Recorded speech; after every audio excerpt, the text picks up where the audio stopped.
The first thing you notice is the sound. Not laughter, not yet, but the faint hiss of a brass nozzle opening beneath a velvet-draped table. The room is warm, perfumed with tobacco and spilled champagne, heavy with the scent of too many bodies pressed too close.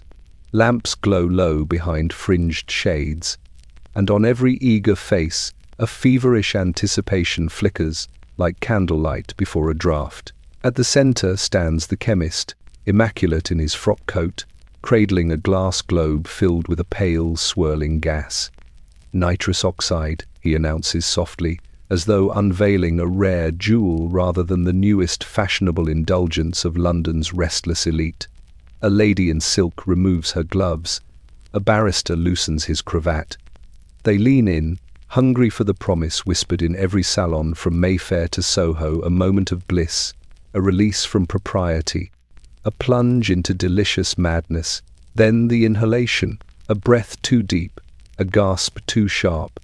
Eyes widen, control slips, and suddenly the room fractures into trembling joy.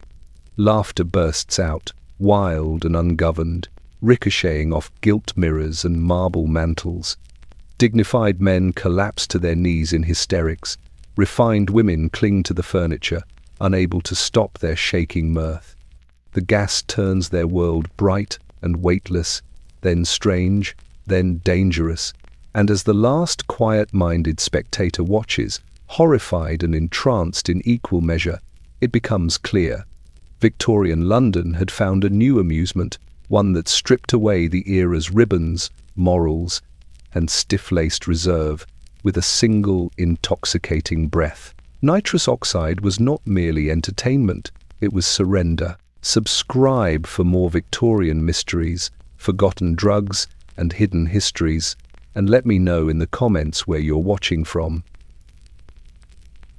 It arrived in the quietest manner imaginable, which is often how the most dangerous things slip into a city. Not with fanfare, nor with the clatter of cartwheels, but with the soft rustle of silk. A modest parcel, no larger than a man's forearm, wrapped in pale blue fabric and tied with a single ivory ribbon, was carried through the fog-heavy streets of London by a discreet footman who did not dare glance at its contents. He had been instructed only to walk, to say nothing, and to place the parcel directly into the hands of Dr. Percival Ashcombe, a chemist whose reputation for refinement was matched only by his troubling curiosity for the unusual. Ashcombe received the package in his shop just as the sun was dissolving behind the rooftops of Chancery Lane. The lamps had not yet been lit, and the fading daylight made the glass bottles along his shelves glimmer like quiet spectres. He held the bundle with a reverence usually reserved for relics or fragile creatures.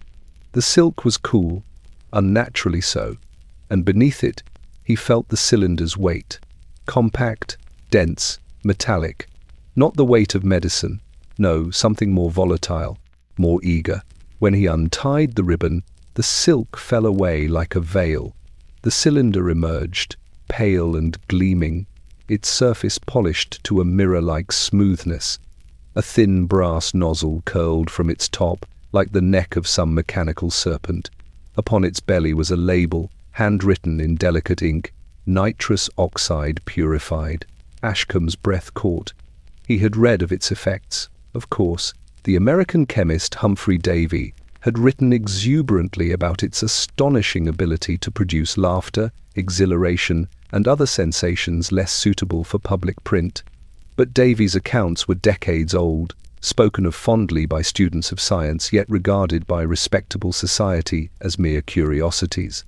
How strange, then, that such a thing should find its way to a London chemist in the year of our Lord 1863, wrapped in silk like a gift for a queen. He turned the cylinder in his hands, listening to the faint slosh of compressed gas within.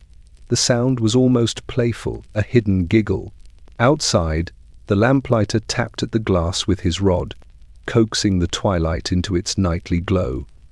Inside, the chemist felt a peculiar tug of anticipation. The cylinder seemed to whisper that rules could be softened, decorum loosened, and the stiff, corseted life of London laid aside for one dizzying moment. He locked the shop door. No customer must see him in this state of trembling excitement. He closed the shutters next, dimming the world until only a single oil lamp burned on his counter. Then, with a precision bordering on ritual, Ashcombe attached a slim rubber hose to the nozzle and secured an amber-coloured mouthpiece to its end. His hands shook. The city outside hummed as it always did, horses on cobblestones, distant laughter from a tavern, the steady roll of carriage wheels, but within the shop a hush descended. The cylinder gleamed in the faint lamplight, patient, inviting. Ashcombe opened the valve. Just a whisper of gas escaped a faint hiss, sweet and sharp, curling through the air like a mischievous spirit. The chemist leaned forward, closing his lips around the mouthpiece. The first breath was cold. The second sent a prickle up his spine. And by the third, the world began to tilt, not violently, but with an odd delicacy, as though the floor had softened beneath his boots. He felt warmth flood his chest. His heartbeat fluttered like a bird testing its wings. His thoughts brightened, lightened, expanded. Laughter, his own laughter, sprang forth before he could stop it, bubbling up with a purity that startled him. It filled the shop, ricocheting off shelves, bouncing between bottles of laudanum and chloroform, like a sound too buoyant to belong in such a place. Ashcombe gasped, then laughed again, louder. His knees weakened. He clutched the counter for balance. In that moment, he was not a chemist, nor a gentleman, nor a man with responsibilities to patience and propriety. He was simply weightless. And in the ecstasy of that brief, impossible joy, he understood something with chilling clarity. London was not ready for this, but London would want it desperately. The cylinder glimmered in the half-light, and the silk pooling beside it seemed almost to smile. He arrived as quietly as rumours often do, first whispered in coffee-houses, then spoken of in drawing-rooms with the sort of hesitant excitement reserved for scandalous novelties. Some said he had come from Paris. Others insisted he'd stepped off a steamer from New York with nothing but 2 trunks and a grin too sharp to trust. But the truth, as with all things in this age of velvet shadows and gaslit secrets, was far simpler. The travelling showman appeared in London one wet February evening, carrying under his arm a polished oak case and wearing a coat too fine for a man of his profession. His name, or the name he chose to give, was Mr. Leontius Vale. He was tall, impossibly so, with the lean, elegant posture of a man accustomed to attention. His eyes were pale grey, almost silvery, and they reflected lamp flame like mirrors dipped in mercury. But what unsettled Londoners most was not his gaze, nor his smile, nor even his foreign air. It was the object he carried everywhere as though it were a prized violin, a silver nozzle attached to a coiled length of rubber tubing, resting in a velvet-lined case the colour of clotted wine. Mr. Vale called it the instrument of euphoria. The first demonstration took place in a rented hall behind Holborn, the sort used for amateur lectures on geology or short-lived societies dedicated to ancient coins. The showman draped the hall in burgundy curtains, placed candles in high sconces, and set a single chair at the centre of the stage. The effect was theatrical, intimate, a chamber for confessions rather than science. Londoners, ever eager for distraction from the endless rhythm of soot and duty, filled the hall that night. Gentlemen in stiff collars, ladies in pale gloves, curious students with notebooks tucked under their coats, even a few physicians, muttering sceptically among themselves as they took their seats. When the murmurs settled, Mr. Vale stepped into the lamplight. "Ladies and gentlemen," he began, his voice warm and sinuous, "tonight I present to you a marvel of modern chemistry, a gas that unbinds the spirit." With a flourish, he opened his oak case. The silver nozzle gleamed like a blade. Behind him, a small steel cylinder waited on a table, its surface polished to a mirror shine. "Nitrous oxide," he murmured, letting the name settle over the audience like a charm. "A breath of celestial joy." A ripple of excitement passed through the hall, not loud, but unmistakable. Human beings are helplessly drawn to the promise of transformation, especially when wrapped in velvet and spoken with confidence. Mr. Vale selected a volunteer, a middle-aged solicitor whose weary expression suggested decades of caution. The man approached the stage with the stiff reluctance of someone who has not done a spontaneous thing in 20 years. The showman lowered him into the chair, lifted the silver nozzle, and with a practiced grace placed it against the man's lips. "Breathe," he whispered. The hiss of gas was soft but unmistakable, a serpent's exhale. The solicitor inhaled, his eyes widened. A brief tremor passed through him, then another, and then suddenly, violently, laughter erupted from his throat. It was not dignified laughter, nor polite amusement. It was wild, convulsive, the kind that tears through a man without permission. His knees shook, his arms flailed, and at one point it seemed he might fall from the chair entirely. The hall gasped. A few ladies covered their mouths, but no one left. They were fascinated. By the time the solicitor staggered back to his seat, sweating and bewildered, the audience was utterly transfixed. Mr. Vale bowed slightly, as though he had orchestrated not a chemical reaction but a divine revelation. And so the demonstrations continued, each one more startling than the last. A stern barrister who began to sing an opera aria in falsetto, a widow who danced in circles, giggling like a child, a young man who confessed, between fits of laughter, that he had never felt so alive. Word spread overnight. By the end of the week, Londoners spoke of nothing else. By the end of the month, Mr. Vale was invited to private salons in Belgravia, to gentlemen's clubs, to country estates with locked drawing rooms and heavy velvet curtains. London, wrapped in fog and propriety, had found a new thrill, and the showman with the silver nozzle was more than happy to supply it. It was meant to be an evening of learning, a respectable affair, hosted by the Royal Society of Chemistry, whose members prided themselves on transforming esoteric curiosities into neat, orderly knowledge. The lecture hall on Burlington Gardens was polished to an academic sheen that night, brass railings buffed, oak benches scrubbed, and the air filled with the faint aroma of ink, wool, and scholarly decorum. But London had already begun to tilt towards something less controlled, less tidy, and so, on this particular evening, a crowd gathered that was far larger and far more excitable than the society had anticipated. The hall swelled with bodies, scholars in somber coats, young students whispering with nervous excitement, ladies with jeweled opera glasses tucked discreetly in their reticules, and a scattering of curious aristocrats who pretended they were there for science but clearly thirsted for spectacle. At the center of it all stood Dr. Horace Wainwright, a physicist of admirable intellect but questionable restraint. He had spent the past year conducting recreational experiments, as he called them, though never in polite company, and certainly never in front of the Royal Society. Yet when news of Mr. Vale's laughing gas performances seeped into academic circles, Wainwright, eager to reclaim the spotlight for legitimate science, pushed for a sanctioned demonstration. A controlled experiment, he insisted. A matter of chemistry, not carnival. He believed his own words right until the moment they unraveled.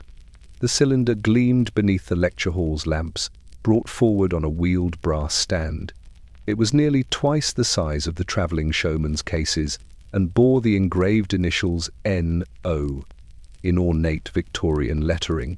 A long rubber tube snaked from its apex, ending in an oversized inhalation mask designed, so Wainwright claimed, for maximum efficiency in the dispersion of the gas. The audience leaned forward, intrigued and unsure. Wainwright cleared his throat, raised a pointer, and began his lecture with admirable calm. He spoke of chemical bonds, of Davy's experiments decades earlier, of the physiological effects upon the human system. Charts were unrolled. A diagram was displayed. Not a soul truly cared. They waited for the moment he would release the gas. When he finally did, it was done with a flourish, a theatrically grand twist of a valve that hissed loudly, too loudly, sending a plume of faintly shimmering vapor into the mouthpiece. The first volunteer, a trembling university student, inhaled. His shoulders jerked, his face flushed, and then he collapsed into explosive, uncontrollable laughter. The hall erupted in applause. Wainwright, flushed with triumph, offered the mask to a second volunteer. Another fit of laughter, then a third, a fourth. The air grew warm, humid with excitement, the boundary between audience and experiment dissolving as rapidly as restraint. "Let us attempt multiple subjects simultaneously," Wainwright announced, his voice rising with reckless enthusiasm. He lifted the cylinder's valve further. A mistake. The gas surged, escaping the apparatus with a soft roar, filling the stage in a pale, shimmering mist that drifted into the front rows. Students coughed, then giggled. A gentleman tried to stand but doubled over instead, laughing so hard he struck his head on the bench. A woman dropped her fan and collapsed against her companion, shaking with wild, breathless mirth. The hall teetered on the edge of chaos. Laughter thundered from every wooden row, echoing off the high plastered ceiling like a chorus of madness. People fell from benches, papers scattered. A professor attempted to flee but crumpled in hysterics before reaching the aisle, and Wainwright, caught within his own triumphant fog, attempted to maintain composure. He attempted, in vain, to restore control with shouts of "Remain calm! Remain orderly!" But his words dissolved into helpless giggles as the gas wrapped around him like a mischievous embrace. For 20 delirious minutes, the lecture hall became a temple of hysteria, a place where science ceded entirely to sensation, where dignity snapped under the weight of laughter, and where London witnessed, for the first time on such a scale, the seductive danger of the new gas. When the vapors finally dissipated and order was shakily restored, the hall stood littered with fallen notes, toppled benches, and trembling bodies too exhausted to stand. No one present could explain precisely what had happened. No one could deny how it felt. And from that night onward, London whispered with a new, breathless certainty. Nitrous oxide was not merely a curiosity, it was a force. Society agreed, in its delicate, trembling way, that Mrs. Adelaide Haraway was the very picture of restraint. She was a woman of excellent breeding, of moderate means, and of immaculate composure, the kind whose movements seemed always softened by lace, whose speech floated gently like powdered sugar, never sharp enough to wound nor bold enough to surprise. Her reputation was so carefully preserved, so painstakingly tended, that even the slightest impropriety would have cracked it like porcelain, which made the events of the Haraway soirée all the more shocking. The evening had begun in the usual fashion, a drawing room filled with the soft murmur of polite conversation, the clink of crystal, and the rustle of gowns scented faintly of rosewater. Candles flickered behind frosted shades, lending everyone the warm glow of good health and impeccable manners. A string quartet played discreetly in the corner, their bows moving in courteous unison. No one suspected mischief. Not in Mrs. Haraway's house, the very temple of respectable dullness. But respectability has always been a fragile thing, and on that particular night it was undone by a single gentleman with a velvet-lined case. Mr. Leontius Vale, ever drifting where fascination beckoned, had been invited by Mrs. Haraway's nephew, a young man tragically bored by the safety of his aunt's social circle. He introduced the showman to the room with a flourish, and Vale, bowing with feline grace, offered to give a modest demonstration of his now infamous gas. "Oh no, I couldn't possibly," Mrs. Haraway protested. She said it twice, but she did not stop him. Her guests gathered in a loose semicircle, their fans fluttering like restless moths. Vale produced his silver nozzle, polished to a bright, unsettling gleam, and explained its effects with a soft, soothing tone that made even the most skeptical listener lean forward. "It loosens only that which is already strained," he said. A dangerous sentence, though no one noticed. He asked for a volunteer. Several gentlemen stepped forward, the nephew, a baroness well known for poor decisions. But Vale shook his head with an enigmatic smile. "I should like," he said smoothly, "for the mistress of the house to take the first breath, to honor her hospitality." Gasps fluttered around the room like startled birds. Mrs. Harroway, who should have refused, should have blushed and demurred, found herself unable to protest beneath the collective gaze of her guests. Her composure, usually ironclad, weakened under the warm pressure of expectation. She sat. Vale lowered the nozzle. The silk of her gown shimmered faintly in the lamplight. "Just a gentle inhalation," he said. The hiss that followed was soft, almost tender. Mrs. Harroway's eyes widened, her breath hitched. A soft, startled sound escaped her lips, somewhere between a sigh and a gasp. Then, slowly, terribly, the corners of her mouth lifted and lifted. Within seconds, she was laughing. Not politely, not delicately, but helplessly. Her laughter began as a gentle ripple and swelled into waves, each more wild than the last. She clutched her stomach, tears streaming down her cheeks. Her posture collapsed entirely, her usually perfect poise dissolving into unrestrained, inelegant spasms of hilarity. Her guests froze. Fans dropped. A gentleman stepped backward into a tray of glasses, sending them crashing to the floor. No one moved to help her. They could not look away. For 15 dreadful minutes, Adelaide Harroway laughed as though the world had slipped loose from its hinges. She gasped for breath, leaned against the settee, and giggled through tears until the room swam.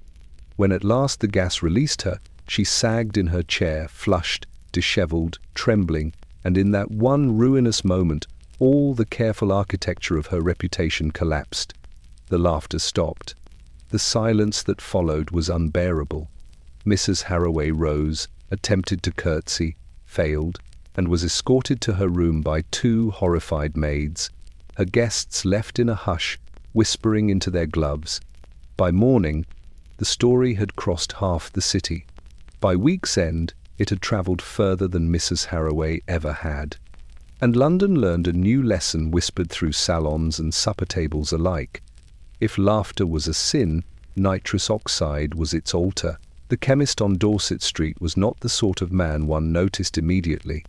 Mr. Silas Fernwick, dressed modestly, spoke softly, and moved with the air of someone who wished only to blend into the city's endless fog.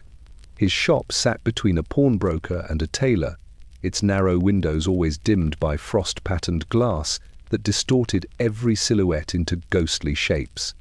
Most evenings, only a single lamp burned within, glowing like a watchful eye through the haze. Yet, despite his unassuming nature, it was whispered in the careful, cautious way Londoners whispered about things dangerous and thrilling that Fernwick could procure almost anything. This was not entirely untrue. Behind the counter, beneath the rows of labelled jars and regimented vials, he kept a ledger filled with names written in a hand as neat as a surgeon's incision. Each name belonged to someone who had stepped through his door late at night, hat pulled low, voice lowered even further. Boston surgeons seeking chloroform, gentlemen requiring discreet tonics to steady trembling nerves, actors desperate for a draught that would brighten their stage presence. The ledger read like a secret history of London's private pains. But in the spring, after Mr. Vale's demonstrations swept through the city, a new line appeared in Fernwick's ledger, a line he wrote with an uncharacteristic hesitation: nitrous oxide purified. The first person to request it was a barrister whose hands shook as he spoke. He claimed it was for scientific purposes, though his eyes lingered too long on the curtain behind which a steel cylinder was half hidden. A week later, a lady's maid arrived with a note in delicate handwriting, asking for a vial of the restorative gas spoken of so glowingly by the society. And before the month had passed, Fernwick found himself receiving 3, sometimes 4 requests a night. London wanted the gas. London needed it. And Fernwick, with his whispered voice and careful discretion, became its quiet supplier. He never displayed the cylinders. They were too dangerous, too tempting. Instead, he kept them locked in a cabinet behind the frosted glass door of his private room, a door marked only by a brass plaque engraved with one word, laboratory. Customers who asked for the gas were taken into this chamber, one at a time, after he had locked the front door and drawn the curtains tightly shut. Inside, the air always smelled faintly of ether sweet, metallic, unsettling. A solitary lamp illuminated the polished metal canisters lined neatly on a wooden shelf, each fitted with a delicate brass nozzle and rubber tubing. "Only a small cylinder," Fernwick would murmur.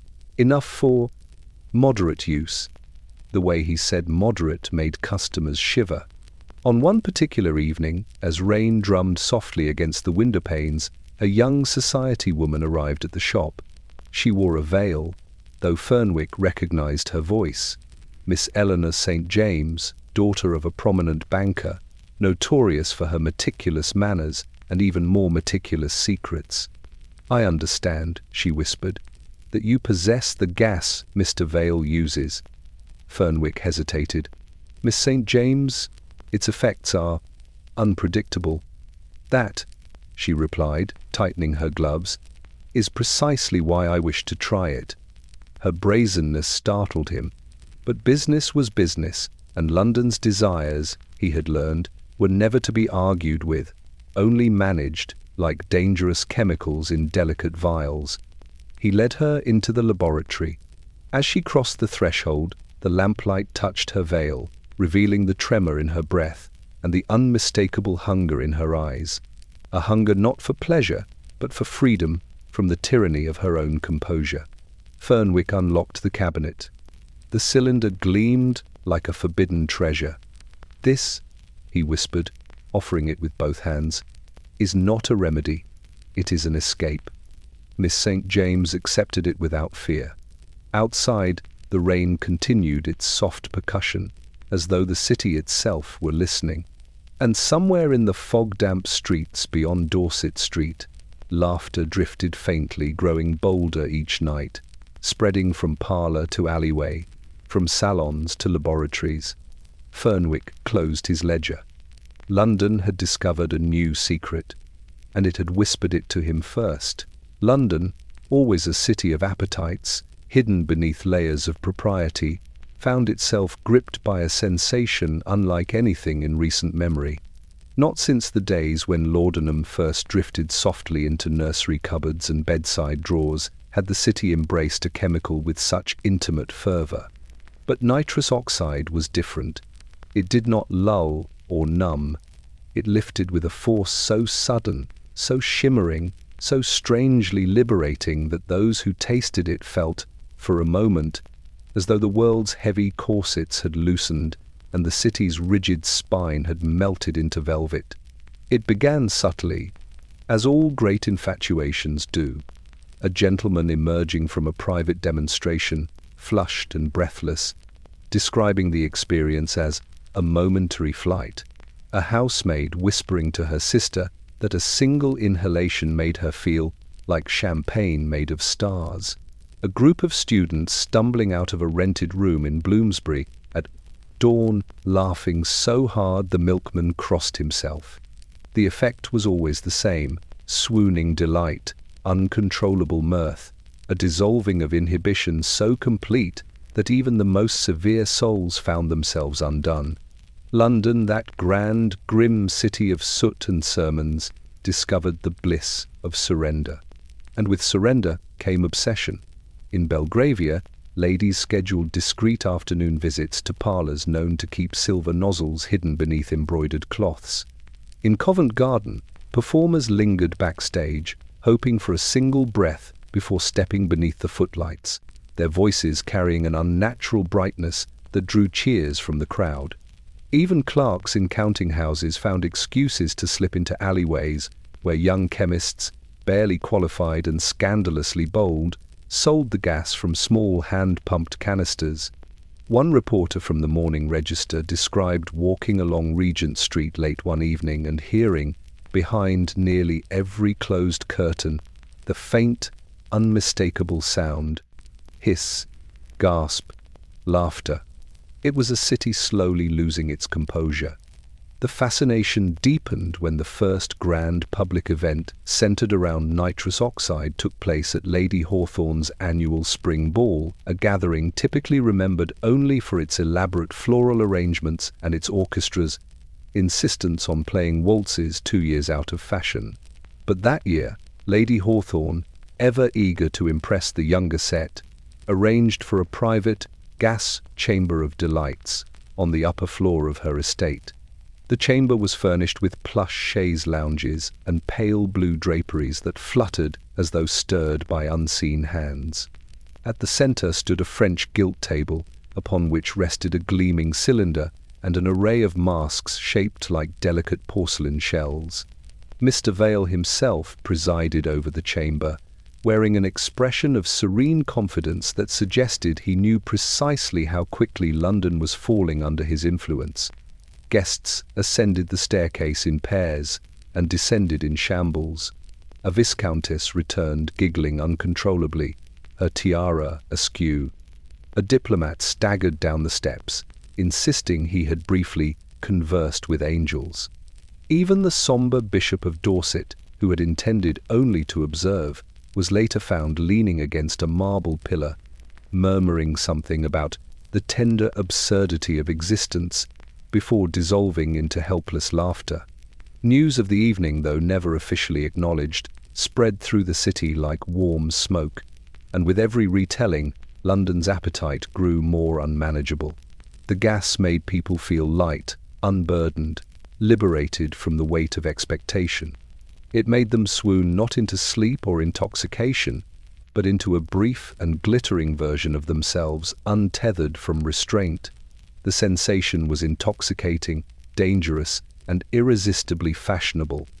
As the season advanced, invitations bearing embossed lilies or silver filigree often hid a coded phrase, an evening of air, or a breath of joy, phrases that every Londoner soon understood. Nitrous oxide was no longer a scientific curiosity. It was a fever, a romance, a whisper that travelled from ear to ear, promising a moment of bliss just beyond the reach of reason. And London, vast, restless, and starved for frivolity, swooned as though the city's very heart had inhaled along with it. There was no man in Gray's Inn more rigid, more wholly committed to austerity than Mr. Thaddeus Prime. His colleagues often joked quietly, of course, and only when he was well out of earshot, that Prime's soul had been pickled in vinegar at birth. His courtroom voice was flat as stone, his opinions sharp as needles, and his posture so unyielding one suspected his spine had been forged rather than grown. He was the sort of man who could silence a dinner table merely by raising an eyebrow, which is why no one believed the story at first. Prime? Laughing? Impossible. But the tale spread anyway, travelling with scandal's peculiar efficiency across chambers, down corridors, through libraries thick with dust and discipline. And as the whispers gathered weight, they finally reached the one place where they could do the most damage: the members' dining room, where barristers gathered over weak broth and weaker jokes. There, the truth, or something dangerously close to it, was revealed.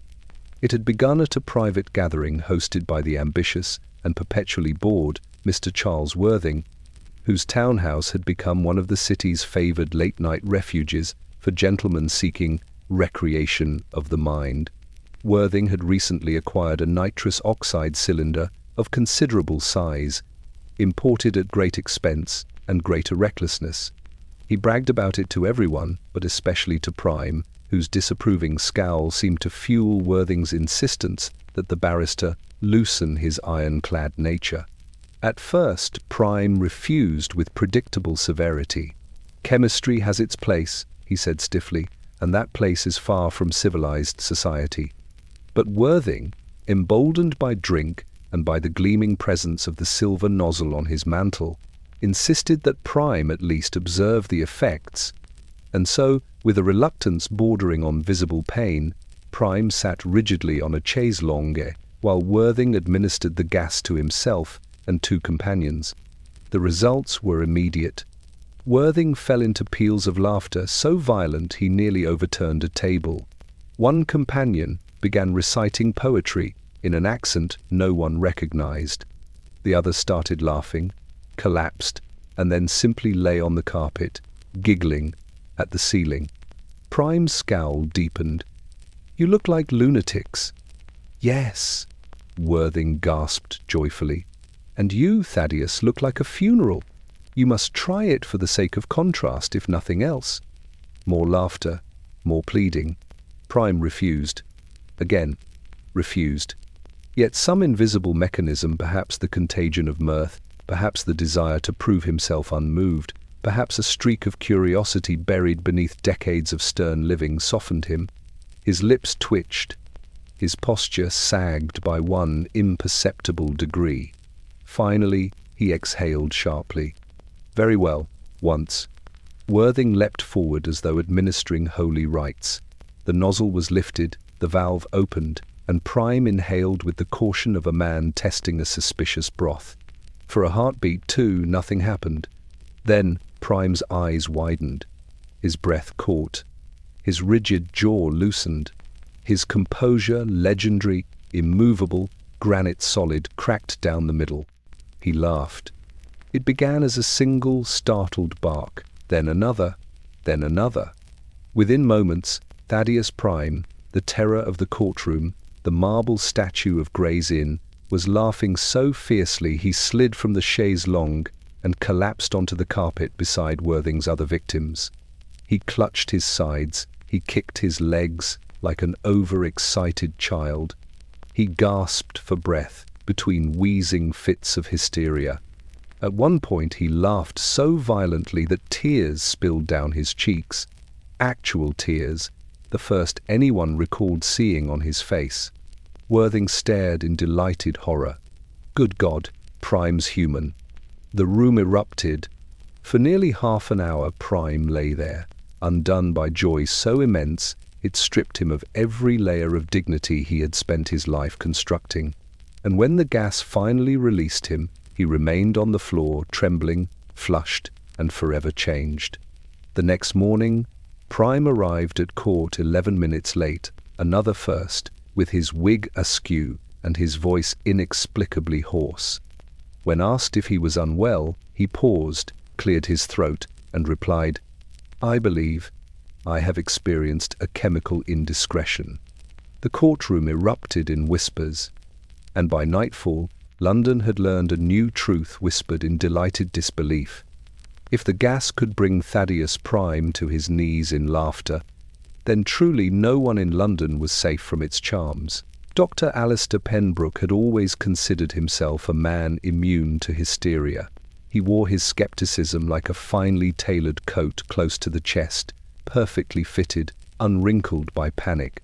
His practice on Grafton Street catered to the sort of clientele who appreciated calm certainty. Bankers with weak nerves, matrons with delicate pulses, and officers who returned from colonial postings with a host of ailments no medical journal dared name. In such cases, Penbrook's steady hands and measured tones were worth more than any tonic. But even he felt the shift in the air. It began with murmurs from patients who arrived, flushed and trembling, asking whether he had heard of the marvelous gas. They spoke in breathless fragments about rooms filled with laughter, about feeling suddenly weightless, about visions of light that continued to haunt them long after the effects should have faded. Penbrook listened politely, nodding in that professional way which suggested interest but betrayed no endorsement. Yet the more he heard, the less he liked. One morning, a governess staggered into his office, her eyes still glassy from the night before. She insisted she had taken only a small breath at a gathering in Kensington, yet she had woken with her heart racing violently and her hands trembling so fiercely she could barely dress herself. Pembroke examined her, found nothing physically wrong, and still could not shake the sensation that something unseen clung to her like an invisible frost. "You must avoid this gas," he warned gently. She smiled dreamily. "Oh, doctor, but it made me feel so alive." That smile unsettled him more than any symptom. Over the next weeks, the cases multiplied. A young clerk who could not stop laughing long after the gas had worn off arrived pale and frightened, each giggle spilling out like a symptom he could not suppress. A society lady collapsed during a waltz, her chest tightening in what she described as a reminder of the chemical's embrace. An academic claimed that each time he inhaled, he saw colors moving behind his eyelids for days. It was no longer amusement. It was intrusion. One particularly grim afternoon, Pembroke was summoned to a private home in Mayfair. The footman's expression told him everything even before they climbed the staircase. In an upstairs chamber, a young gentleman, scarcely 20, lay on the floor, his face chalk white, his breathing shallow. A silver nozzle glinted near his hand. "He insisted it was safe," the hostess whispered, wringing her lace handkerchief. "Everyone says so." Pembroke felt a chill coil through him. The pulse he found beneath the young man's wrist was erratic, fluttering like a terrified bird. A kind of nervous shock, the body overwhelmed by the violent joy the gas induced. Not fatal, at least not this time, but proof enough that London's new delight carried teeth. That night, Pembroke retreated to his study. Rain streaked down the window, distorting the street lamps into yellow blurs. He pulled down his medical texts, Davy's accounts, older treatises on euphoria-inducing vapors, even obscure French notes on exaltation of the nerves. None acknowledged the scale of what now gripped the city, because this was not science anymore. It was fashion. It was hunger masquerading as enlightenment. Pembroke lit a candle, its flame trembling slightly as though echoing his thoughts. He wrote into his journal, the ink dark and heavy. "London is inhaling madness." The phrase unsettled him, but as he put down his pen, he realized the truth was darker still. Madness was not simply entering London's lungs. It was being welcomed eagerly, foolishly, and with open arms by a city desperate to feel anything other than numb. And the physician, who had long believed reason to be the city's backbone, finally understood. The backbone was bending. Soon, it might break. There were parlours in London that everyone knew, and parlours that no one admitted knowing. Mrs. Isadora Claiborne's drawing room fell most decidedly into the latter category. On the surface, it was unremarkable, a narrow townhouse near St. James's Park, with respectable grey shutters and a discreet brass knocker polished to a modest shine. But those who crossed its threshold were ushered into a space where respectability evaporated the moment the door clicked shut. And the door always clicked shut. Mrs. Claiborne insisted on it. She was a widow, though not a grieving one. Her late husband had left her comfortably wealthy and blessedly unencumbered, and she used her independence not for charity or religion, like most ladies of her rank, but for curated experiences, as she called them, evenings designed to coax the truth from London's tightly corseted soul. Her gatherings were invitation only, handwritten notes delivered by gloved messengers who never spoke. No gentleman attended without first swearing silently, with a hand placed upon a velvet cushion, that whatever occurred inside the parlour would never be confessed.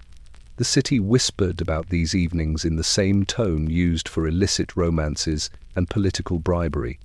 But once nitrous oxide entered London's bloodstream, Mrs. Claiborne's parlour became its heart. On the night in question, the lamps burned low. Their lights spilling over velvet drapes dyed the deep red of old wine. The air was thick with perfume, amber, sandalwood, and something sweeter, sharper, almost metallic. The chairs were arranged in a semicircle around a low mahogany table, upon which rested a cylinder wrapped in a soft cloth, its brass nozzle peeking out like the head of a curious serpent. The guests arrived as shadows, a duchess veiled in black lace, a poet whose trembling hands betrayed his addiction, a colonel home from India with a haunted stiffness in his gaze, and a pair of fashionable siblings whose reputation for risk-taking was already the subject of gossip columns. Mrs. Claiborne greeted each of them with a smile that was neither kind nor cruel, merely knowing. She closed the door, turned the key with an audible click, and slipped it into the pocket of her gown. "Tonight," she murmured, "we search for the seams in our own restraint."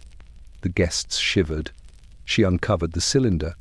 Even half hidden beneath cloth, it gleamed the sort of gleam that suggested danger polished to charm. Mrs. Claiborne fitted the silver nozzle to the tube with practiced hands.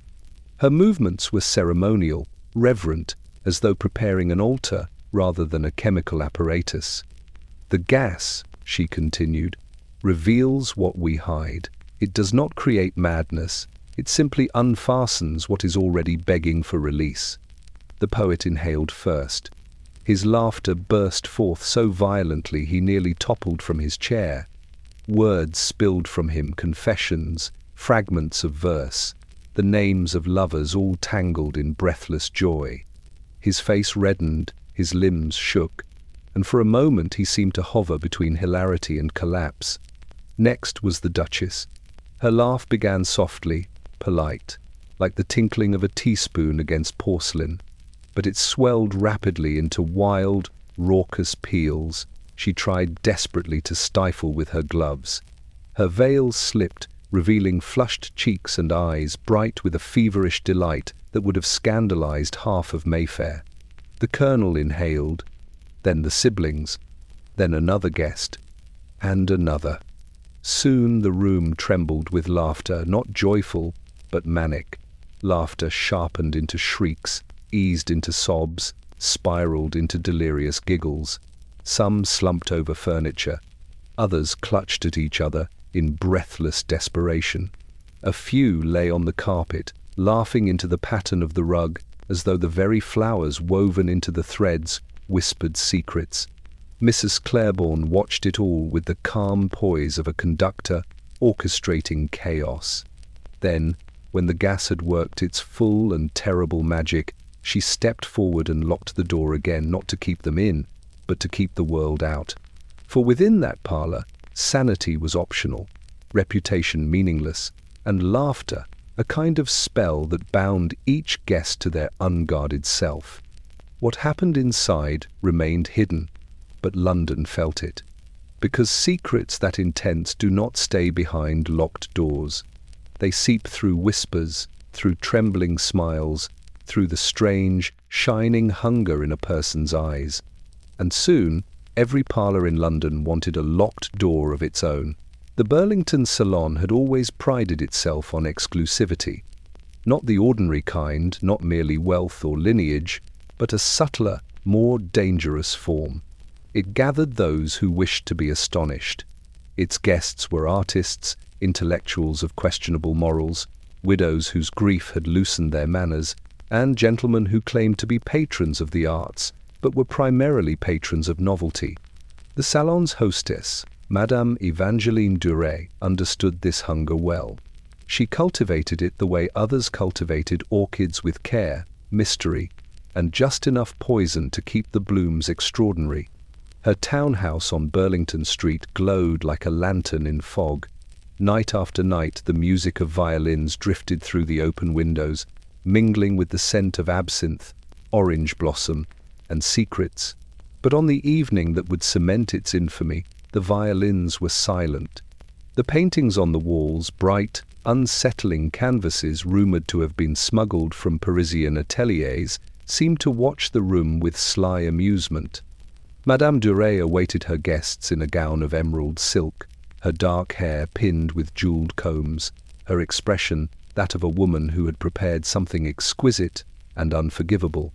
One by one the guests arrived, a playwright with ink-stained fingers, an opera contralto known for her temper, a nervous clergyman who insisted he was there only to observe, 3 actresses whose laughter preceded them like perfume, and half a dozen gentlemen of status who had come in hopes of witnessing something outrageous. They did not have to wait long. At the center of the room, displayed on a marble pedestal usually reserved for sculpture, stood a cylinder shrouded in linen. Its form was unmistakable. Its presence made the air itself vibrate subtly, like a string plucked by an unseen hand. Madame Durette clapped her hands once. "Tonight," she declared, her voice soft yet resonant, "we honor the power of sensation." The linen fell away. Gasps fluttered through the salon as the polished metal caught the candlelight.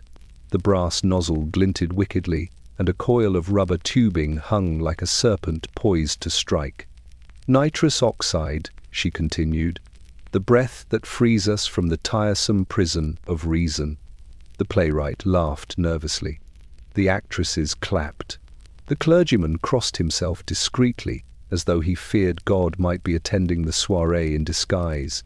Madame Durette selected her first volunteer with the discerning eye of a maestro, choosing her soloist. She beckoned the contralto. The singer stepped forward, dramatic even in hesitation, her heavy skirts trailing behind her. "Breathe deeply, my dear," Madame Durette murmured. The nozzle touched the singer's lips. A soft hiss followed, gentle, intimate, almost affectionate. Then the contralto's eyes widened, her spine arched, and a sound unlike any she had ever produced burst forth from her throat. Not song, not speech. A raw, guttural laughter that transformed swiftly into unrestrained shrieking mirth. The audience froze. Then, astonishingly, they applauded. It was applause tinged with shock, fear, and fascination. Applause that seemed to say, "Look at her. Look at what we become when unshackled." And as the contralto collapsed into a heap of silk, still laughing uncontrollably, Madame Durette smiled as though she had orchestrated the moment to perfection. Next came the playwright, who inhaled eagerly and proceeded to recite between gasping laugh spasms a play he had not yet written. The actresses followed, giggling so hard they clung to one another for balance. One gentleman began sobbing with laughter while attempting to quote Cicero. Another attempted a handstand and failed spectacularly. Every collapse, every shriek, every delirious giggle was met with applause. Polite applause, cultured applause, the applause of a society that believed, with dangerous sincerity, that madness was simply another form of entertainment. By midnight, the salon resembled a battlefield of tumbled chairs, fallen bodies, and heaving, breathless revelers. Some lay sprawled across the carpet, helpless with exhausted giggles. Others drifted in a daze, murmuring strange revelations. A few simply stared at their own hands as though seeing them for the first time. Madame Durette stood above them all, triumphant. She had given London what it secretly craved, a place where the mind could come undone under the polite applause of observers who were themselves trembling at the edges of reason. Outside, the fog pressed close to the windows, muffling the hysterical echoes. Inside, the salon applauded madness until the candles guttered low, and London, watching, listening, whispering, applauded along with it. It was said always in hushed voices, always with a thrill of disbelief, that the Duchess of Westmead had grown bored of everything except scandal. Her dinners were exquisite but predictable, her charity galas lavish but unimaginative, and her husband so frequently abroad that society suspected he existed only as a diplomatic rumor. But the Duchess herself was very real and very restless. One bleak January evening, when fog pressed against the windows like a prowling animal, she summoned her closest circle, a notorious constellation of aristocrats, dilettantes, and thrill-seekers, to Westmead House for what her invitation described only as a midnight amusement of rare sensation. The phrase set half of London buzzing and the other half pretending not to buzz. Guests arrived just before 12, their carriages disappearing into the fog as though swallowed by the night itself. Inside, the Duchess received them in the blue parlour, a room draped in velvet and sapphire silk, its fireplace roaring with an orange heat that cast shadows like restless spirits along the walls. But it was not the fire that drew the eye. At the centre of the room, upon a pedestal draped in black lace, stood a gleaming cylinder, taller than any the guests had seen, its brass fittings polished to a wicked shine. Several delicate masks, crafted of porcelain and lined in velvet, rested beside it like ceremonial artifacts awaiting their priests. The Duchess, radiant in a gown of midnight silk, tapped one manicured finger against the cylinder. "Tonight," she said, "we breathe freedom." A murmur swept through the room, anticipation, dread, exhilaration. Among the guests stood Lord Ashcombe, who had last sworn he would never touch the gas again, the actress Seraphina Vale, whose laughter had once disrupted an entire opera, Major Collingwood, back from India with a penchant for danger, and the young Marchioness of Locksley, who looked both intrigued and terrified in equal measure. The clock struck 12. The Duchess lifted one of the porcelain masks and tied the silk ribbons gracefully behind her head, the delicate object sitting over her face like a piece of forbidden art. "You cannot watch until you have partaken," she announced. "Observation without participation is merely judgment, and judgment is dreadfully dull." She opened the valve.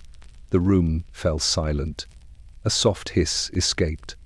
The porcelain mask trembled faintly. Then the Duchess inhaled deeply. Her transformation was terrifyingly elegant. Her spine arched, her jeweled hairpins glinted as her head tipped back, laughter bursting from her like a fountain uncorked. But this was no wild hysteria. Her laughter was melodic, intoxicating, almost regal, the laughter of a woman who had been waiting far too long to feel anything at all. Her guests gasped. Then, emboldened by the Duchess's fearlessness, they surged forward. Lord Ashcombe inhaled and collapsed to his knees, laughing so forcefully that tears soaked his cravat. Seraphina Vale giggled in such lyrical waves that two guests joined her in spontaneous harmony. Major Collingwood took such a violent breath that he toppled backward into a chaise longue, where he lay kicking the air as though wrestling an invisible joy. The Marchioness of Locksley hesitated longest. Then, with trembling fingers, she lifted the mask.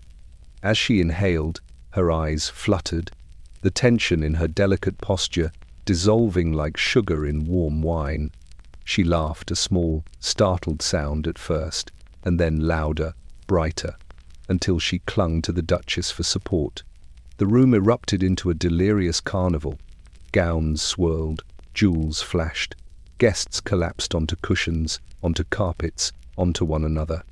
The laughter rose in waves high, trembling crescendos that melted into breathless gasps. The servants stood outside the locked doors, exchanging worried glances as the shrieks and giggles echoed through the corridors. Inside, propriety disintegrated entirely. One man recited Shakespeare in hysterics. Another attempted to duel a potted fern. Someone declared eternal love to a marble bust. Someone else laughed so intensely they fainted into a velvet curtain, disappearing like a swallowed secret. The Duchess, ever the conductor of chaos, moved through her guests with queenly composure, laughing still, her porcelain mask askew. By the time the gas subsided, the room resembled the aftermath of an otherworldly storm, bodies draped over furniture, hair undone, jewels scattered, silk gowns rumpled beyond recognition. No one spoke. No one could. It was dawn before the Duchess finally opened the doors. The fog outside had lifted slightly, but Westmead House felt altered, as though something had passed through it in the night, leaving behind a shimmering residue of unspoken revelations. The Duchess herself merely smiled. "Do come again," she whispered. And London, breathless, unsteady, aching for the next sensation, would not forget that midnight for generations. In Covent Garden, where the city's pulse beat loudest and every cobblestone seemed to hum with theatrical ambition, the arrival of nitrous oxide produced a transformation more dramatic than any play performed on its stages. The theatres had always thrived on illusion, painted backdrops, false moonlight, sighing heroines, and villains with rehearsed scowls, but nothing compared to the raw, irresistible spectacle that laughing gas introduced. It began at the Lyceum on an evening so mist-laden that the theatre's lamps looked like floating orbs suspended in milk. The audience filed in wearing damp cloaks and impatient expressions, expecting the usual fare, a romantic tragedy with overwrought dialogue and an ending designed to coax genteel tears from young ladies. But backstage, the atmosphere vibrated with a strange electricity. The stagehands whispered first, then the lighting boys, then the actors themselves, who emerged from the green room looking strangely flushed, cheeks warm, eyes bright, movements loose as though their limbs belonged to marionettes suddenly freed from their strings. The cause soon became obvious. A canister, small, elegant, and clearly illegal, sat upon a dressing table, its brass nozzle still glistening with condensation. Someone had procured it, someone had shared it, and now the cast teetered on the shimmering brink between performance and chaos. The show, disastrously, began anyway. The curtain rose. The leading man, usually solemn and brooding, stepped forward to deliver the opening line, only to erupt into laughter, so explosive he dropped his sword and doubled over. The audience stirred uncomfortably. Some chuckled, thinking it an intentional jest. But the actor continued laughing, louder and louder, clutching his stomach while his co-star attempted to drag him off stage by the sleeve. Before she could, she inhaled, whether from the lingering fumes or her own curiosity, no one could say, and collapsed beside him in a heap of giggles so unrestrained her elaborate coiffure trembled like an unsteady crown. The audience gasped. Then the confusion escalated. The chorus entered for their first scene and delivered their lines in breathless intervals between fits of mirth. One actor laughed so hard he fell directly into the orchestra pit, startling the violinists into a discordant shriek. The conductor attempted to restore order, but after inhaling a trace of drifting gas, he began waving his baton in manic circles, producing a score that sounded like a drunken waltz performed by sinking ships. By intermission, the chaos backstage had spilled into the aisles. A group of theatre patrons, drawn by the irresistible curiosity that only scandal can provoke, crept behind the curtains. There they found the canister and, without hesitation or sense, passed the nozzle between themselves like communion at a most unholy mass. Laughter echoed down the corridors, bouncing off dressing-room mirrors, intertwining with the distant cries of actors who could no longer distinguish script from delirium. Word spread. Within days, Covent Garden became the beating heart of London's new obsession. Actors sought out canisters before performances for inspiration. Musical halls adopted pre-show inhalations as though they were vocal warm-ups. Acrobats took dangerous risks, claiming the gas made them feel invincible. Audiences began demanding laughter not just from the script, but from the drug that now haunted the rafters like a mischievous spirit. The best seats in the house were suddenly those closest to the stage, where audiences swore they could catch a hint of the miracle air. Theatres began to smell faintly of silk, sweat, grease paint, and something sweeter, sharper, unmistakably chemical. Some nights the laughter was so thunderous that passers-by in the streets paused, tilting their heads toward the windows of the playhouses, wondering what delight or madness had overtaken the actors inside. But the truth was more unsettling. It was no longer the play that enthralled London. It was the possibility, the intoxicating promise, that at any moment reason could dissolve into laughter, dignity into delirium, and performance into spectacle. Nitrous Oxide had not simply visited Covent Garden. It had claimed it, and as the echoes of hysterical laughter drifted out into the foggy streets night after night, Londoners realized something chilling. The city no longer attended theatre for drama. It attended for collapse. There was an attic studio on Charlotte Street where the light always seemed a little too pale, as though it slipped through the windows reluctantly, wary of disturbing the madness it found within.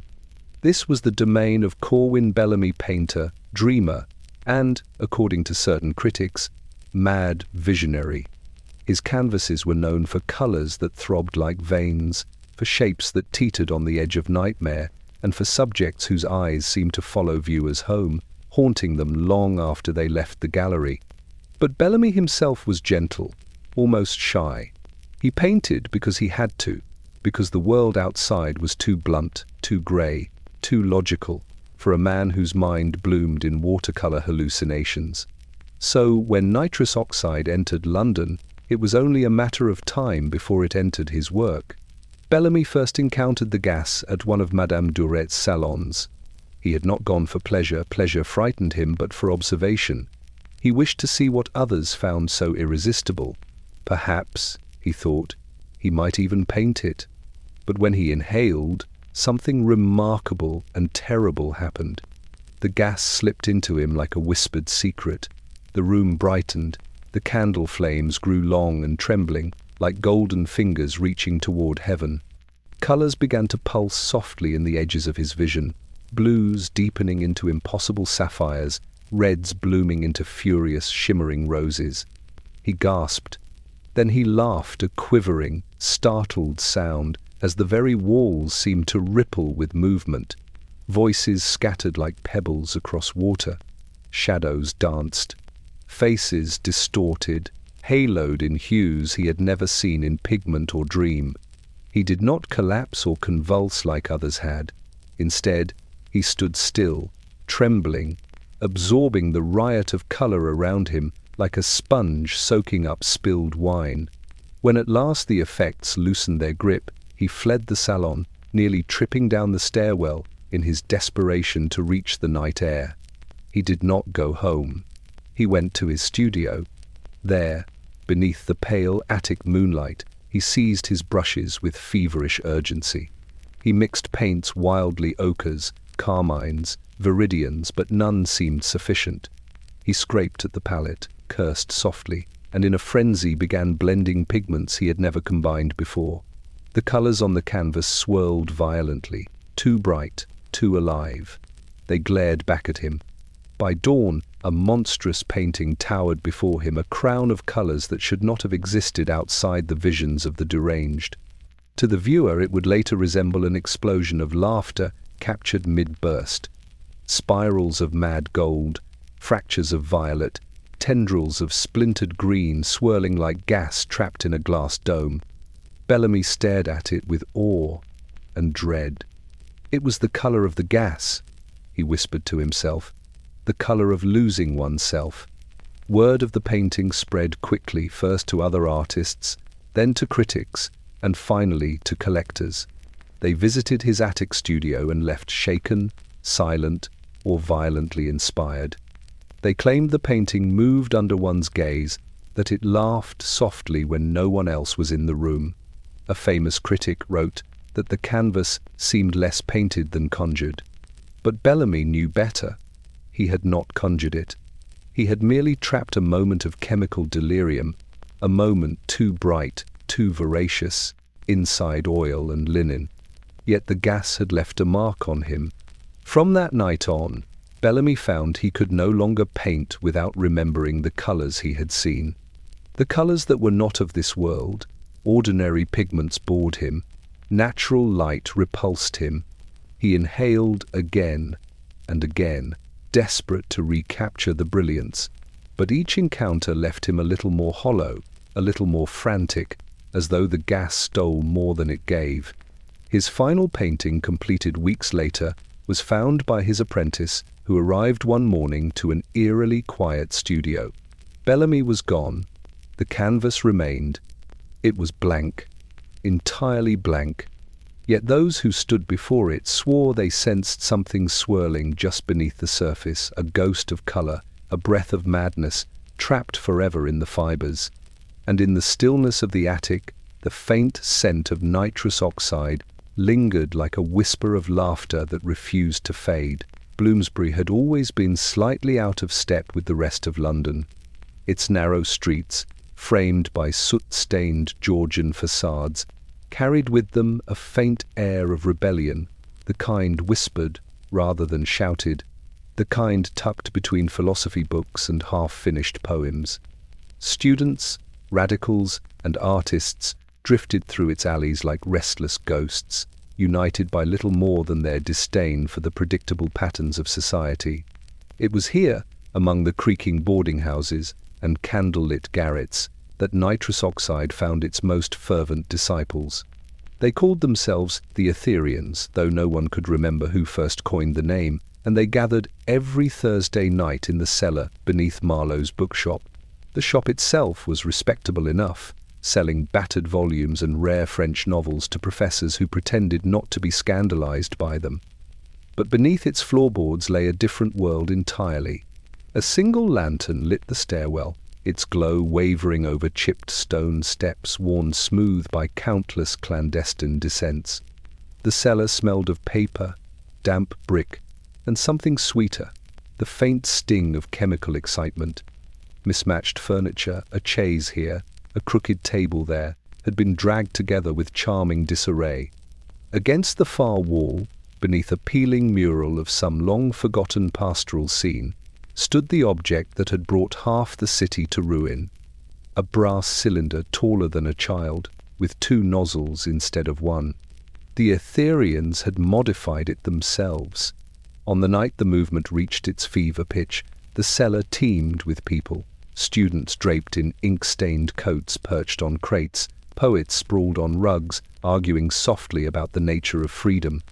A violinist tuned her instrument beside the gas cylinder, claiming the fumes improved resonance, and presiding over it all with a cigarette dangling from his lips was Sebastian Vane, the unofficial leader of the Bloomsbury Underground.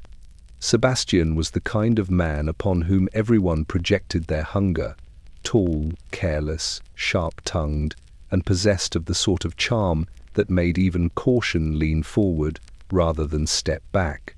He tapped the side of the cylinder with a ringed finger, producing a soft metallic chime that made conversation fall into an expectant hush.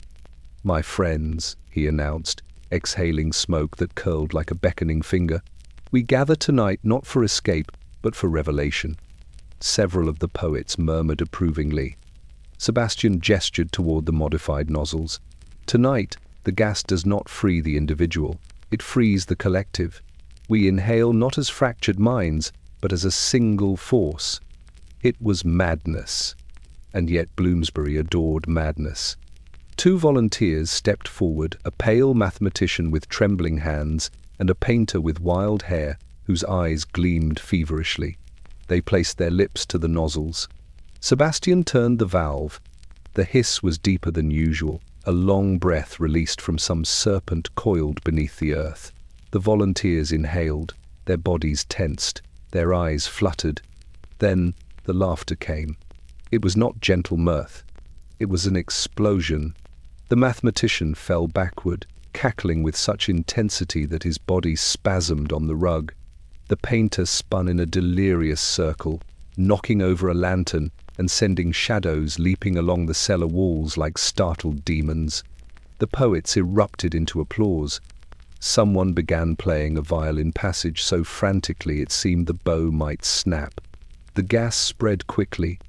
Victorians crawled toward the cylinder in a frenzy, begging for a turn. Masks were passed, hoses extended, valves twisted open and shut with reckless eagerness. Soon the whole room was vibrating with hysteria, not theatrical, not performative, but raw, primal laughter that rose and fell like the tide of some unholy sea. Philosophers collapsed into one another, giggling between declarations about the nature of the universe. A radical journalist attempted to deliver a speech about societal decay, but could not complete a single sentence without dissolving into trembling hilarity.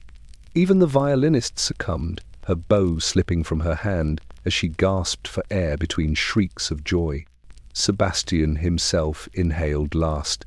He lifted the nozzle with the reverence of a priest holding a chalice. One deep breath. His eyes widened as though the world had shattered into a million glittering fragments.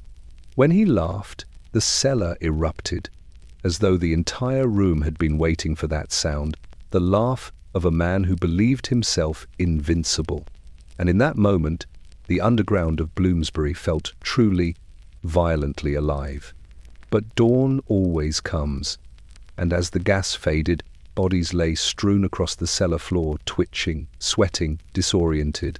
The laughter dwindled to murmurs, then to silence. A few wept quietly. A few stared blankly at their trembling hands.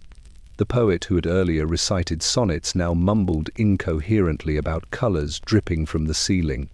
Sebastian slumped against a wall, a thin line of blood trickling from his nose. "Brilliant," he whispered. But the words sounded less like triumph and more like surrender. Outside, Bloomsbury slept beneath its usual cloak of fog. Inside the cellar, however, something had shifted. A dangerous new hunger awakened. London had expected debauchery from theatres, from salons, from aristocrats. But from its thinkers, its dreamers, its future, this was a different kind of dread. A dread that moved through the mind like vapour, soft and sweet and fatal. She had no name that anyone remembered. To the family she served in Mayfair, she was simply the housemaid, a shadow slipping silently through hallways, her skirts brushing the marble floors, her hands always busy, her voice barely above a whisper. She carried trays, polished silver, and dusted the shelves, all with the meticulous care of someone who understood that invisibility was the truest form of safety. But the gas, that strange, luminous promise that had already undone artists, aristocrats, and philosophers alike, had its way of reaching even the most unnoticed. It was a Thursday evening. The family she served had gone to a dinner party, leaving the house unusually quiet, except for the low murmur of a fire in the drawing room and the occasional creak of settling floorboards. The housemaid moved methodically, polishing candlesticks and straightening the curtains, her thoughts as disciplined as her movements. She was entirely unaware that a small cylinder of nitrous oxide had been left behind on a side table, a remnant of the evening's prior experiments by the lady of the house's nephew. The cylinder gleamed softly under the candlelight, brass reflecting the flickering flames like a creature of metal and promise. A thin curl of gas escaped from the slightly loosened valve, rising like a whisper into the still air. It was subtle, barely perceptible, and yet it was enough. The housemaid paused, sensing something she could not name. Her fingers trembled as they brushed over the brass. She knew, somewhere deep in the part of herself, that she never allowed anyone to see, that she wanted it. Perhaps it was curiosity, perhaps it was exhaustion, perhaps it was the faint thrill of trespassing into forbidden knowledge. She leaned closer. In the quiet of the empty house, she inhaled. The effect was instantaneous. Her small body stiffened, then loosened. A warmth spread through her chest, up her arms, and into her head. She gasped, then giggled, a sound so soft and strange that it seemed almost alien in the hushed house. Her heart fluttered violently, her hands shook, and yet she could not stop smiling. A strange clarity came with the sensation, as though the world had shed its familiar textures and hues, and offered her a brighter, more vivid landscape, a London more alive than she had ever imagined. She tried to pull back, to retreat, to the safe discipline of duty, but the gas wrapped around her like silk, enticing, persuasive, and electric. She laughed again, louder this time, a sound that rattled softly against the high ceilings and marble hearth. And then she felt it, the sudden, dizzying sensation of freedom. Every command, every chore, every expectation she had lived under evaporated. She swayed slightly, holding onto a table for balance, and the polished silver trays glimmered like liquid mirrors beneath the candlelight.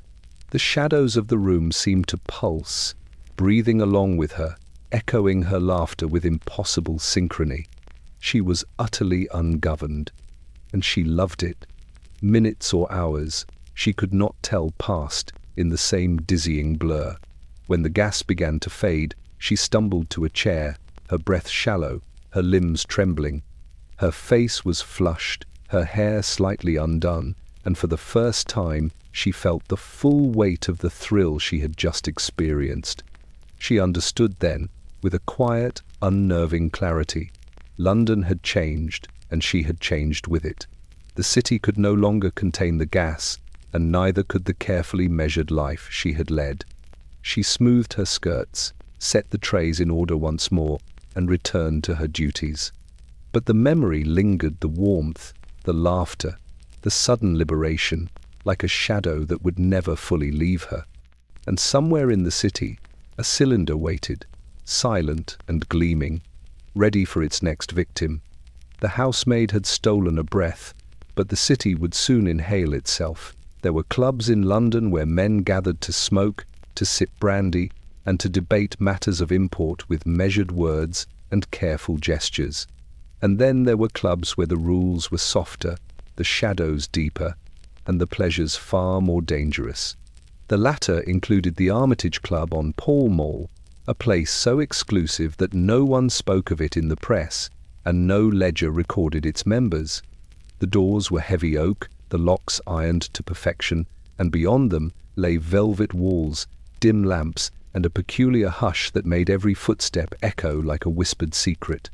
It was here that the gas first entered the world of the thoroughly respectable. The club was nearly empty on the evening in question, save for a handful of its elite members. Sir Reginald Cray, a barrister whose wig gleamed unnaturally in the lamplight, Colonel Fitzroy, who had returned from India with a reputation for daring feats and reckless wagers, and Mr. Edward Langley, a scholar whose discipline in the study of law rivaled his obsession with discreet indulgence.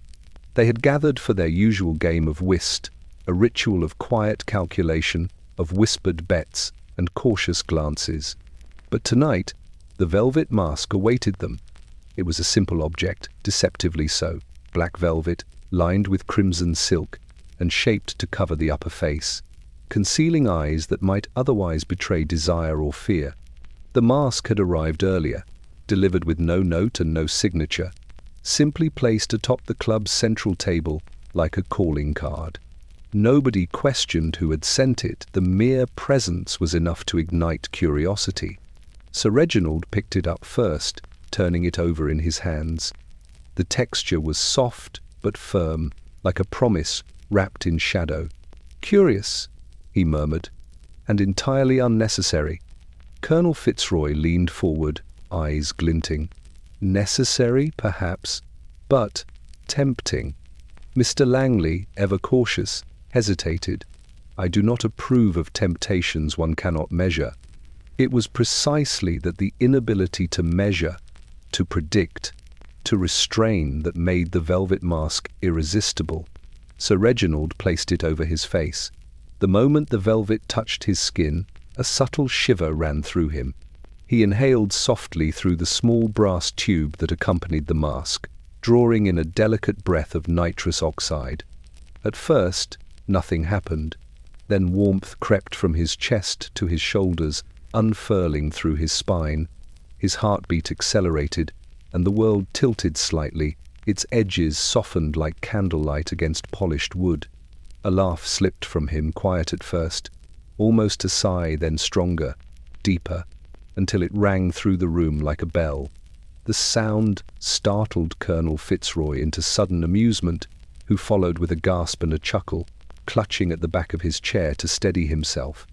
Mr. Langley's hands shook as he lifted the mask hesitantly, aware that the room had changed, that the game of whist would no longer matter, that decorum itself had fled through the brass nozzle in a puff of vapor. And then the room became a theatre of ungoverned delight. Sir Reginald rolled backward in his chair, laughing at nothing he could name. Colonel Fitzroy leaned over the table, doubling with amusement as he knocked cards and glasses to the floor. Mr. Langley, finally giving in, inhaled and collapsed in quiet hysteria, a breathless smile stretching unnaturally wide. The velvet walls seemed to pulse with their laughter, absorbing and reflecting the sounds in a way that made the club feel alive, predatory, conspiratorial. Minutes, or perhaps an hour, passed in this suspended chaos. The mask, the cylinder, and the gas united to unseat centuries of self-restraint. Even the polished oak tables, the silver candlesticks, and the lined bookshelves seemed to lean in closer, as though the room itself were watching, waiting, participating. When the gas began to fade, the gentlemen were left panting, flushed, their carefully measured expressions dissolved into trembling delight. They straightened collars, brushed hair into place, and attempted to return to the game. But something had shifted. The order they had once prized, the quiet, rational world of clubs and contracts, had been irrevocably loosened. The velvet mask lay on the table, innocuous, soft, silent, yet it had done its work. London's elite, once the stewards of reason, had glimpsed the intoxicating allure of surrender, and the city, steeped in fog and candlelight, was never to be the same. Reverend Lionel Ashcombe was a man of solemn faith.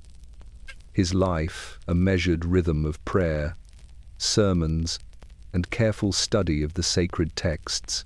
His parish, tucked near the quieter lanes of Bloomsbury, trusted him implicitly.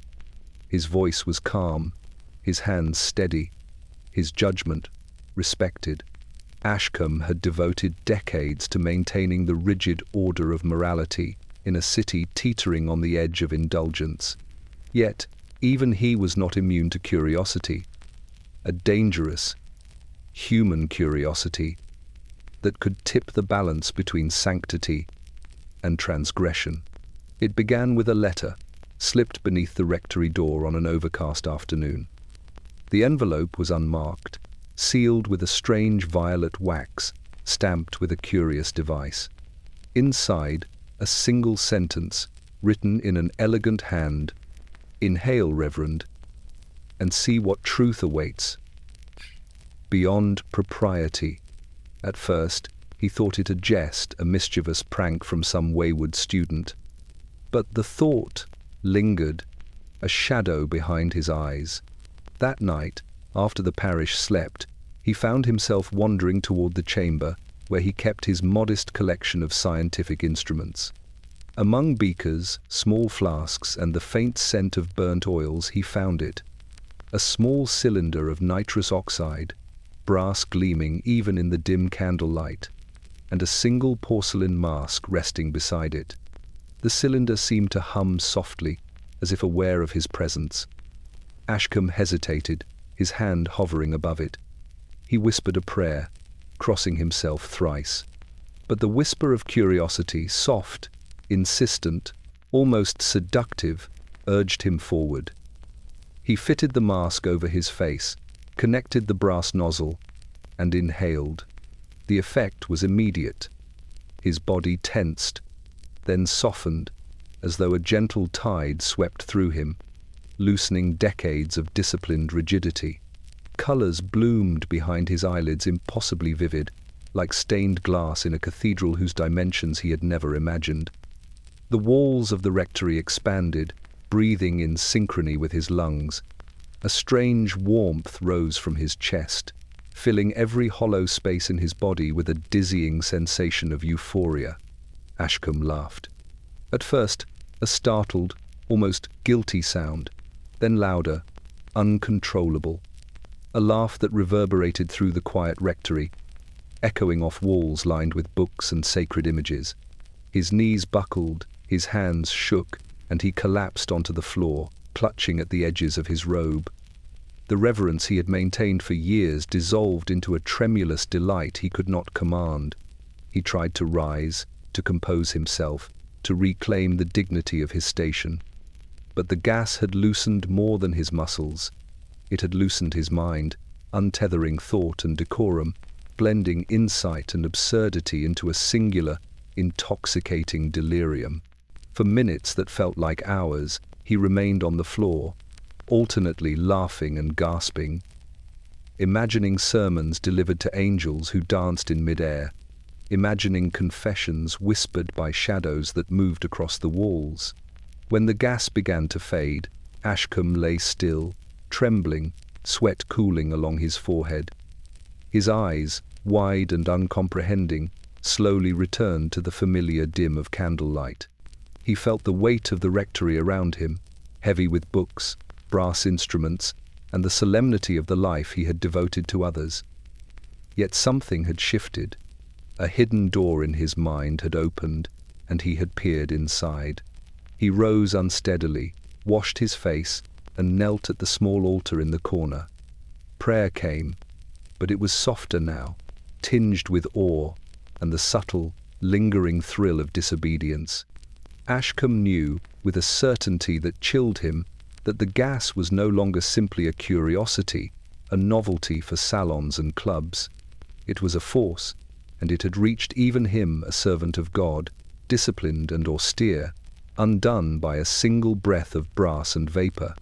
And in the silence that followed, the Reverend understood something London would soon learn. The euphoria of nitrous oxide did not respect rank, morality, or sacred vows.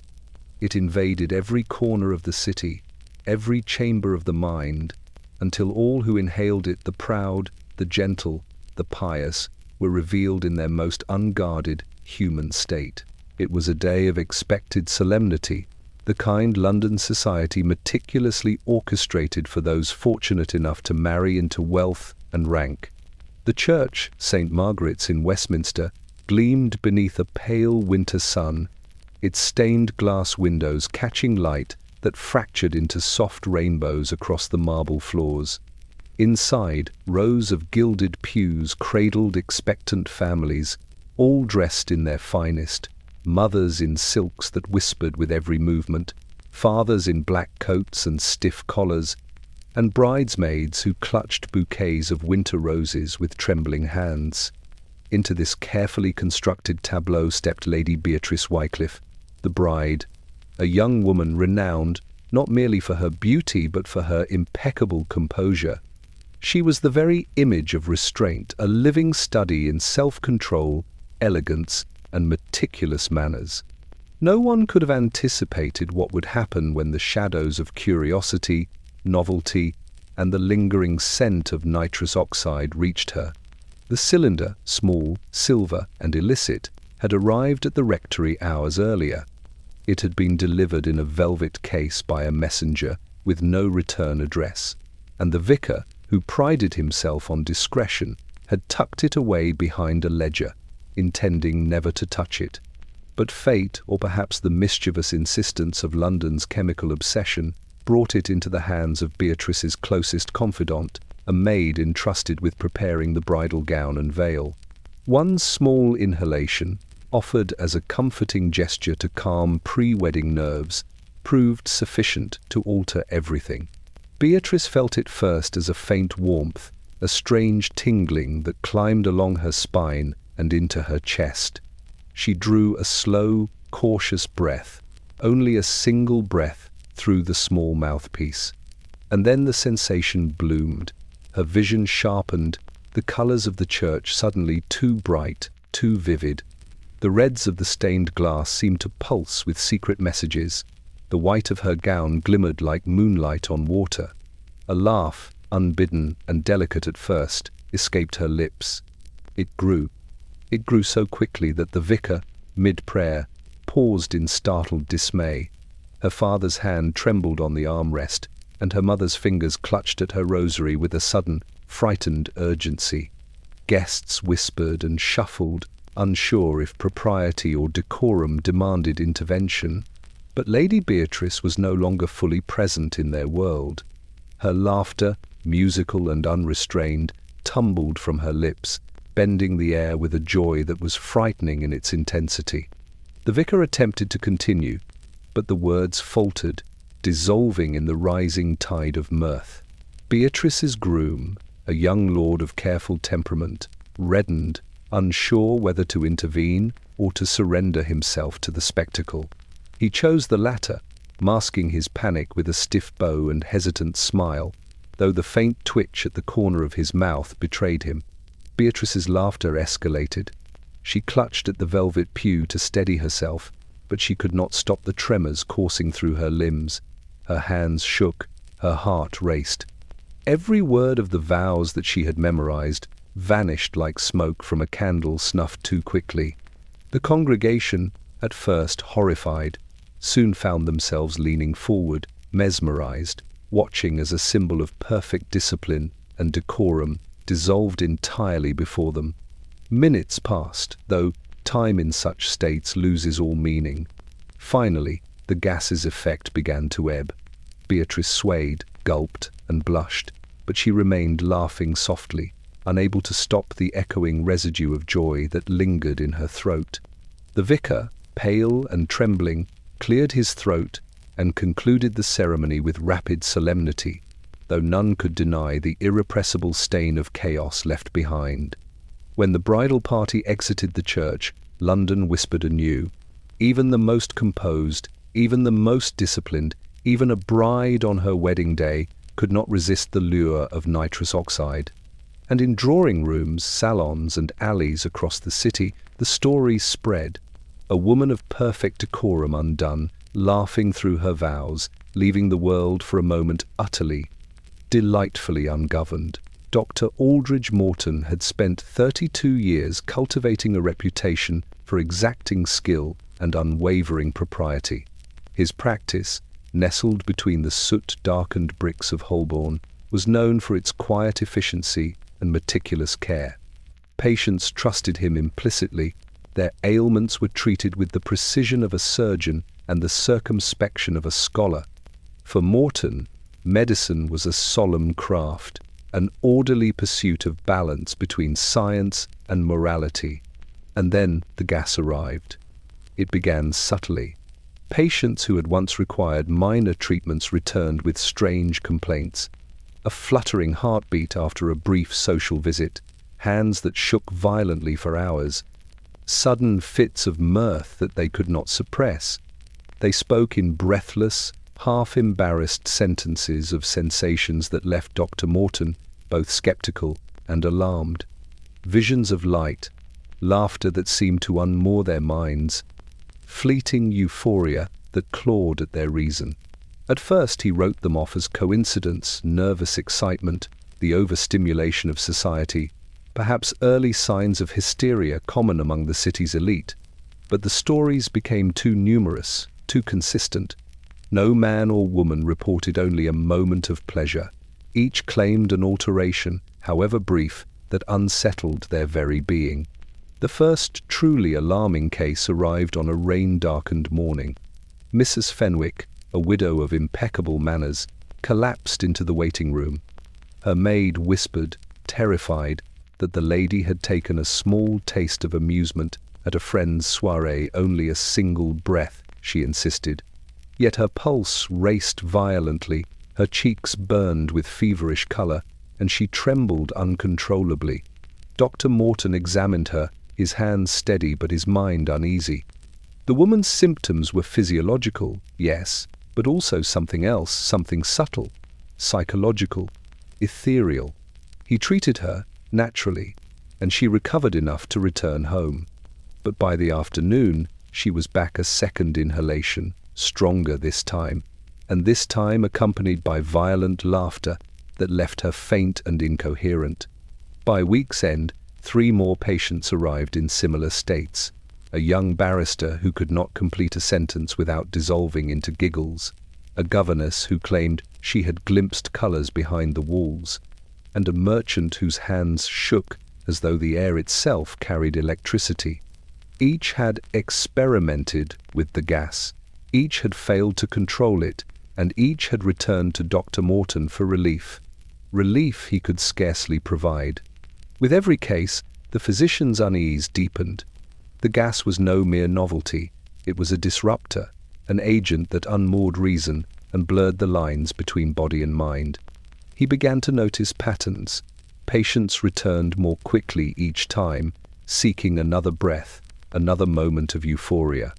Their manners unraveled, their composure cracked, and even their health, seemingly intact at first, faltered under the chemical insistence of indulgence. One evening, Morton lingered late in his study, candlelight flickering across polished oak and the faint scent of antiseptic. He pored over his notes, making careful observations, tracing connections, and charting symptoms. His hand shook slightly, a tremor of fear or fatigue. He could not say as he wrote the chilling truth. The gas does not merely amuse, it commands. It steals the self in moments of delight, and the city will not resist. By the following week, Morton faced the unthinkable. A father rushed into his office, frantic, insisting his son had inhaled just once at a private salon. The boy laughed uncontrollably, fell to the floor, and could not respond to any command. Morton's interventions, medicinal, physical, and calm, proved futile. The child's mind, though intact, had been touched by the chemical in ways the doctor could not reverse. Morton realized then the full horror. It was not enough to advise caution. London itself was being undone. Families, society, the city's carefully maintained order, all vulnerable to a single, shimmering breath. And so the physician, whose hands had healed for decades, now found himself powerless before a threat invisible, intoxicating, and irresistible. Nitrous oxide did not merely disturb the mind, it claimed it. It laughed at discipline, and it had begun with the most unsuspecting of patients. The summer of 1864 descended upon London with an oppressive warmth, the kind that pressed against skin and stone alike, leaving the city sweltering under a haze of smoke, coal, and the faint scent of the Thames. Yet it was not heat alone that weighed upon the metropolis. A subtler, more contagious force coursed through its streets, its influence invisible yet undeniable. The laughter of a city unbound by reason. The rising tide of hysteria brought forth by a single, crystalline gas. By midsummer, no salon, no theatre, no private gathering could resist its charm. Covent Garden throbbed with it, Bloomsbury breathed it, Mayfair whispered it behind velvet curtains. London, as though caught in a fever, had begun to laugh ceaselessly, compulsively, in ways that startled the sober, disturbed the cautious, and enthralled the audacious. It began with small indulgences, a brief inhalation at a private dinner, a discreet puff behind the curtains of a drawing-room. But the effects multiplied. Those who had been only moderately curious became fervently desperate. Housemaids stole secret breaths while dusting mantles. Apprentices in chemist shops fiddled with brass nozzles, their eyes bright with reckless ambition. Students in garrets collapsed into fits of mirth that left their notebooks forgotten, quills abandoned. At night, the city itself seemed to laugh. From the lantern-lit streets of the West End to the shadowed alleys near Clerkenwell, faint giggles and muffled shrieks echoed between brick walls, ricocheting off windows and cobblestones. Windows left slightly ajar carried the sound into the air, a subtle and insidious symphony of delight that seeped into homes and parlours, coaxing even the most disciplined from their chairs. The theatre world was the first to succumb entirely. Actors, driven by curiosity or vanity, inhaled before performances and staggered onto stages transformed. Lines were forgotten, arias dissolved into gasping laughter. Scenes intended for tragedy became comedy of the most chaotic sort. Patrons initially alarmed found themselves swept along, giggling behind their fans, clutching their programs for stability. Theatre managers, flustered and pale, eventually surrendered, allowing the gas's influence to dictate performances and applause alike. Salons fared no better. Madame Duret's parlour, already famed for its indulgence in the chemical marvel, became a hub of unrestrained revelry. Lady Hawthorne's midnight gathering drew crowds eager to surrender themselves entirely. Even the most venerable clergymen, such as Reverend Ashcombe, succumbed to a single, exploratory breath, leaving them collapsed in laughter amidst fine furniture and candlelight. The effect was a kind of social contagion. One laugh rippled through a room, then through the street, then through the neighborhood. By the height of summer, London had become a city suspended between euphoria and delirium. Policemen whispered of disturbances too absurd to describe. Physicians recorded patients in states that blurred laughter, hysteria, and fainting into a single indistinct symptom. Families found their drawing rooms littered with toppled chairs, discarded fans, and servants trembling with residual mirth. No profession, no class, no station could resist it. Gentlemen in their clubs, noblewomen in their mansions, actors on their stages, students in their garrets, housemaids in their kitchens, all had, in some measure, inhaled the chemical and surrendered to its strange, exquisite tyranny. And the city, unrepentant and exuberant, did not stop. It was a London transformed, streets alive with the echo of laughter, hearts racing beneath the pressure of stolen joy, minds stretched between delight and terror. The summer of 1864 would be remembered, whispered in candle-lit rooms and printed in letters hurriedly sent to distant friends, as the season when London could not stop laughing, a city undone, enchanted, and forever altered by the invisible, intoxicating power of nitrous oxide. In the narrow, soot-darkened streets of Holborn, tucked between a perfumer and a shop that sold only clocks, sat the small, unassuming shop of Mr. Silas Fernwick, chemist. Its windows, perpetually fogged with condensation, revealed little of the world within. Only those who had reason or recklessness sufficient to enter noticed the faint, sweet tang of chemical curiosity that lingered in the air, a delicate mixture of ether, laudanum, and the unmistakable whisper of nitrous oxide. Fernwick's shop, however, concealed more than perfumes or powders. Beneath the counter, behind a frosted pane of glass, rested his ledger, a record unlike any other, cataloguing the subtle collapse of civility across London. Each name inscribed within its pages told a story of surrender, a history of those undone, not by scandal, nor by theft, nor by illness, but by an invisible and intoxicating chemical. It had begun innocuously enough. Gentlemen and ladies seeking a mild relief from nerves had inquired discreetly after the gas. A breath here, a trace there. Nothing disastrous, nothing noteworthy. Yet even in those earliest entries, a pattern began to emerge. Tremors, laughter, fainting. In the neat, precise handwriting of Fernwick, he recorded the details with clinical detachment, noting the age, profession, and social standing of each visitor, as though cataloguing curiosities in a museum. One entry described the Honourable Mr. Whitcomb, a barrister who had inhaled once, then twice, then thrice, leaving the chemist with a patient unable to stand upright for hours. Another chronicled the Lady Beatrice, a young aristocrat who had giggled uncontrollably through dinner, spilling soup and silverware in a manner most unbecoming. Fernwick had paused when he wrote that name, dipping his pen in the inkwell, as though the act itself carried the weight of judgment. As the weeks turned to months, the ledger swelled. Pages filled with descriptions of trembling hands, flushed cheeks, wild laughter, and occasional collapse. The incidents were not all amusing. Some were terrifying. A housemaid fainted after inhaling behind closed doors, her body too small, too fragile for the exhilaration.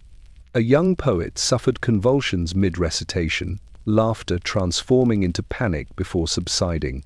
Fernwick noted each event with a chilling neutrality, aware that these were more than accidents. They were glimpses of London's soul, laid bare, exposed, and ungoverned. Fernwick himself began to feel the weight of his records. Each name was a testament to the city's vulnerability, each story a reminder that the delicate fabric of society could unravel with the slightest invisible pressure. Patrons came seeking pleasure, novelty or escape, and left undone. Their laughter lingering in hallways, spilling into streets, echoing through the city like the ghost of merriment with teeth. One evening, Fernwick sat alone by candlelight, the ledger open before him, and he read over the entries once more. The waxed surface of the candle trembled, as though anxious for him to finish. He noted in precise script, "London is inhaling itself into madness, each page a step further from reason." He closed the book slowly, the metallic click of the cover sounding like a guillotine's whisper. Outside, the fog pressed against the shop window, muffling the laughter that drifted from a nearby house, where a nobleman's son had discovered the joys of a single stolen breath. Fernwick understood, with a clarity that chilled him to the bone. The ledger would never be complete. New names would appear nightly, new stories would unfold, and no amount of caution could prevent the chemical's insidious reach. The city had discovered a pleasure that mocked restraint and discipline, and he, the chemist, the keeper of records, could only watch as London succumbed, one inhalation at a time. In that quiet moment, he realized that nitrous oxide was no mere novelty. It was a mirror, reflecting the desire, the folly, and the hidden yearnings of every soul who dared to breathe. And London, heedless, gleeful, and unrestrained, would continue to inhale. Miss Cordelia Harrington had never been seen without a measure of poise. Her gait was precise, the angle of her chin deliberate, her gloved hands always folded with the elegance of a portrait in motion. The salons of Mayfair were her stage, the whispered praises of guests her applause. She lived for society, for its subtleties, its judgments, its endless ballet of propriety, until the gas found her. It began at a small gathering hosted by Madame Duret, a salon renowned for indulgence thinly veiled as culture. The room smelled faintly of orange blossom, extinguished candles, and the invisible trace of nitrous oxide that curled through the air like a delicate snake. Cordelia's companions were well chosen, aristocrats, artists, scholars, each curious enough to flirt with danger, restrained enough to pretend they were not. She had agreed only to observe. Curiosity, not daring, guided her. Yet the moment Mr. Vale offered her a mask and motioned to the cylinder, she felt the subtle tug of desire, of temptation. It was so slight at first she scarcely noticed it, a whisper at the base of her spine, a shiver that told her restraint was fragile. The mask touched her face. The brass nozzle rested lightly against her lips. She inhaled only once, and the world shifted. The first sensation was warmth. It blossomed quickly, spilling through her chest, igniting a tremor in her hands. Her pulse raced. Her heart seemed to drum a secret rhythm she had never known. Then came the laughter. Not polite laughter, not the occasional restrained giggle she had allowed herself at dinner parties, but a wild, unstoppable sound that escaped before her mind could command it. Cordelia tried to rise, to steady herself, but her legs failed her. She clutched the chaise, gasping, eyes wide as the familiar walls of the salon seemed to pulse and sway.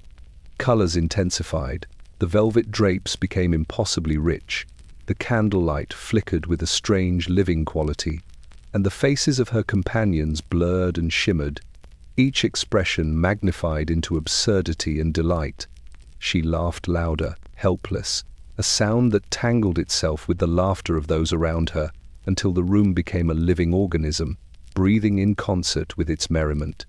The minutes stretched and warped, time dissolved as each inhalation brought a new wave of exhilaration. Cordelia forgot herself entirely. Names, manners, the careful cultivation of her reputation, all evaporated into the effervescent haze. She spoke, she gasped, she laughed, but none of it made sense. Each breath lifted her further from the solid ground of propriety. A necklace slipped from her neck, scattering pearls like morning dew across the floor. Her gloves, discarded in a fit of delight, revealed trembling hands. Even her corset, tight with decades of discipline, felt inconsequential, as though it could not contain her spirit or the gas that had claimed it. When at last the effect subsided, Cordelia slumped into a velvet chair, exhausted and flushed, her hair in disarray, her breath ragged.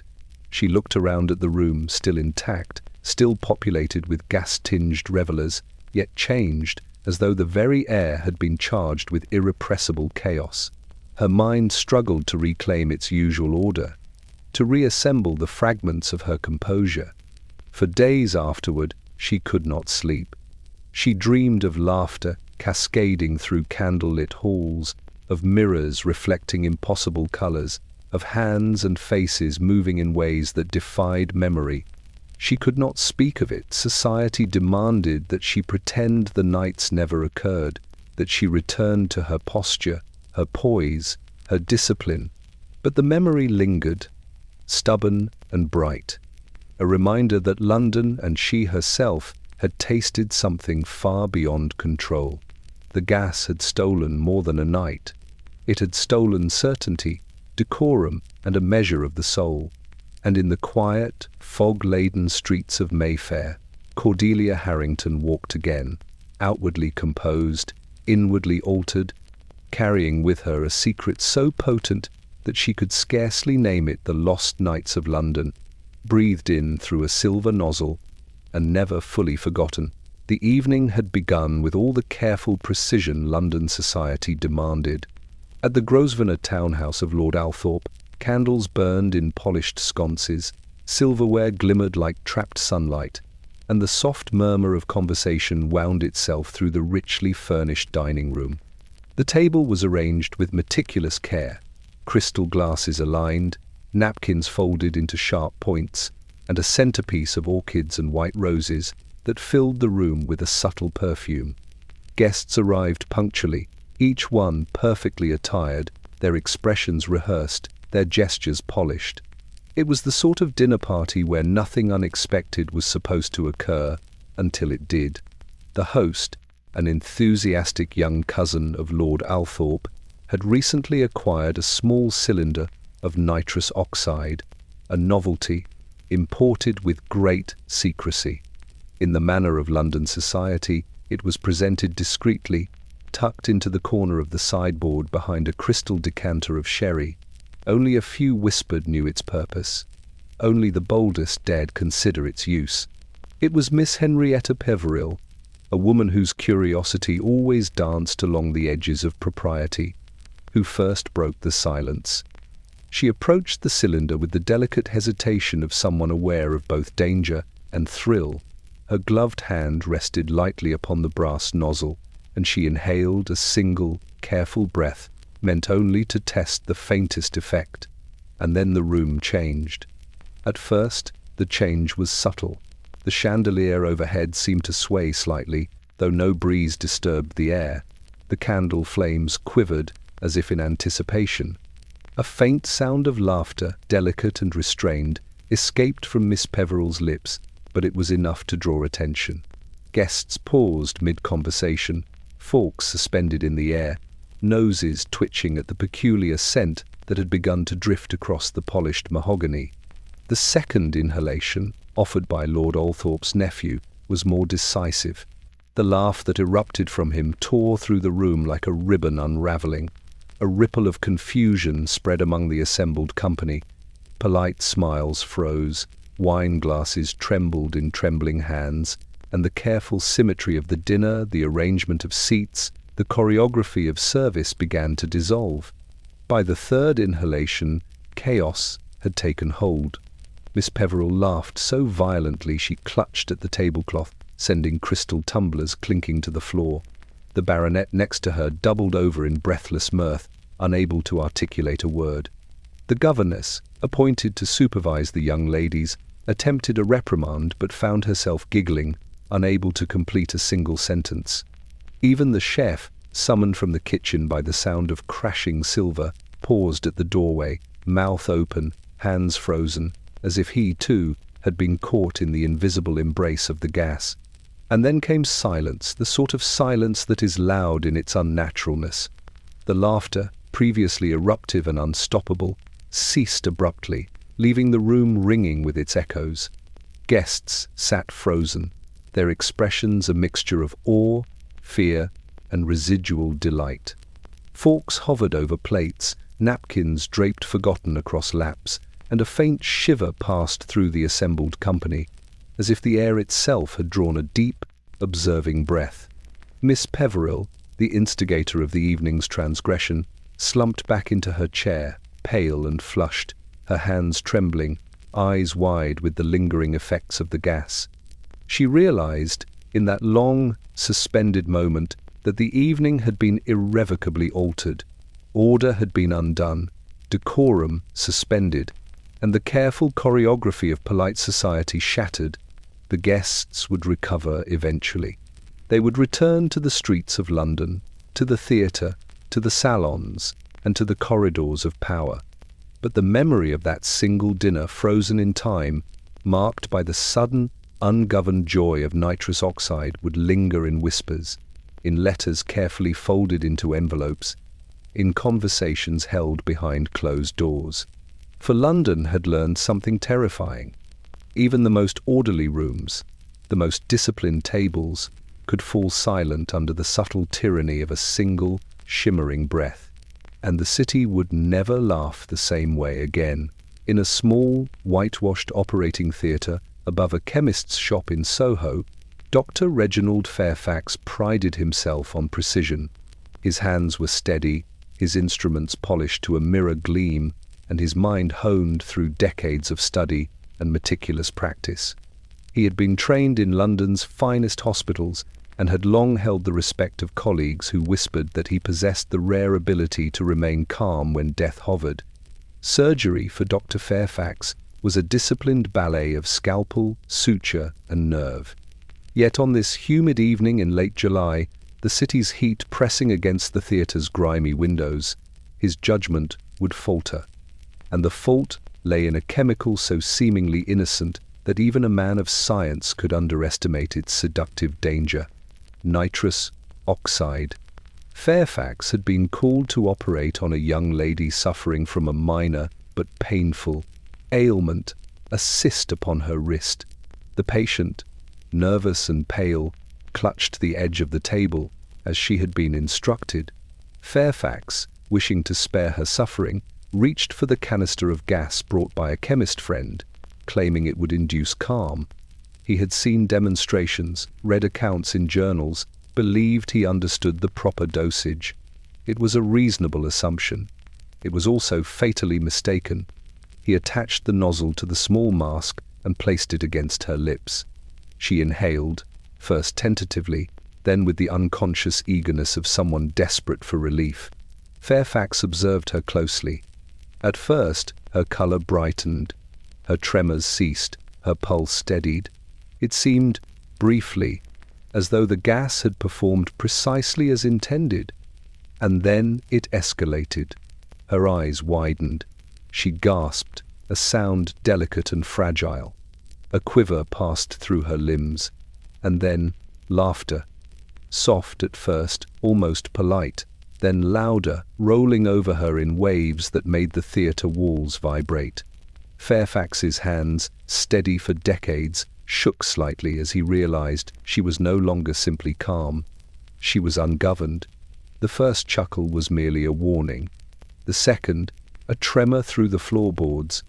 By the third, she had thrown back her head, laughing so violently that Fairfax's carefully measured theatre began to feel like a chamber of chaos. Instruments clattered, towels fell. The scent of antiseptic mixed grotesquely with the sweet tang of the gas. He attempted to stop it. He pinched the nozzle, adjusted the valve, tried to reassure her, but she was beyond reason. Her laughter escalated into gasps, her body convulsing in uncontrollable joy that left Fairfax disoriented, his own breath short, his mind flaring with a panic that had never before touched him in the theatre. Minutes, or perhaps hours' time, had ceased to be meaningful, passed in this suspended, terrible comedy. When the gas finally ebbed, the patient lay slumped, pale and trembling, too weak to rise, eyes wide with the lingering delirium of the experience. Fairfax examined her, heart pounding. She would survive narrowly, but he understood, with a shiver, that he had trespassed far beyond medicine. The tool intended for relief had become a weapon, one wielded with fatal naivety. The surgeon cleaned his instruments slowly, each polish reflecting a flicker of the candlelight and a shadow of his own guilt. London outside hummed with the usual chaos, yet in that moment the theatre was silent, save for the soft gasp of a breath still trembling in the room. Fairfax knew he would never underestimate the gas again. He had glimpsed, in a single inhalation, the fragile boundary between control and catastrophe. And London would continue to learn the same lesson over and over as each inhalation, each indiscretion, loosened the city's grip on reason, one trembling breath at a time. In the shadowed alleys near Smithfield Market, crime had always been clever, subtle, and disciplined. Pickpockets and cut-purses moved like whispers along cobblestones, taking what they needed without raising more than a breath of suspicion. London, with its gas lamps and fog, provided cover for these arts, and the city's police knew that caution, patience, and careful observation were the only means of control. Yet, even the most practiced thief could not have anticipated the arrival of a weapon both invisible and intoxicating: nitrous oxide. The man who wielded it was known only as Lawton, a slender figure, his face pale beneath a hood, his movements fluid, deliberate, and almost spectral. No one knew his history, though rumours abounded. Some said he had been a chemist once, dismissed for recklessness. Others whispered that he had been a performer in one of the city's innumerable salons, expelled for daring too much. What was certain was that Lawton had discovered the most dangerous trick in all of London: laughter, weaponized. It began with an abandoned cylinder, a small brass canister left in the shadows of a merchant's alley, forgotten, or perhaps deliberately placed. Lawton found it one evening, its surface gleaming faintly beneath the weak gaslight, and recognized immediately its potential. Where others saw amusement, he saw strategy. Where others inhaled for pleasure, he inhaled for opportunity. His first exploit was subtle. A wealthy fruit vendor, counting coins on a crate outside his shop, leaned forward to inhale a small trace of the gas, curious about the whispers drifting from the theatre and salons. Lawton watched from the shadows. Within seconds, the vendor's back arched in laughter, his hands trembling so violently that the coins scattered like rain across the cobbles. Lawton stepped lightly, gathering the scattered money and disappearing into the fog before anyone could notice. It was the beginning of a pattern. By the next week, Lawton had perfected his method. Gas escaped from hidden nozzles, from small vents in alley walls, from collars and gloves wherever he could direct it to those unsuspecting enough to breathe too deeply. Clerks in the street, noblemen stepping from their carriages, apprentices delivering letters, even housemaids crossing courtyards, all fell victim, laughing uncontrollably. Their faculties scrambled just long enough for Lawton to claim his prize: purses, jewels, secret letters, even unattended parcels of great value. But it was not merely theft that thrilled him. Laughter, he realized, could also be a distraction, a tool of chaos. He had once, on a rainy Thursday, used it to derail an entire patrol of constables. A single breath of the gas, released from a concealed nozzle, sent the officers into spasms of ungoverned mirth.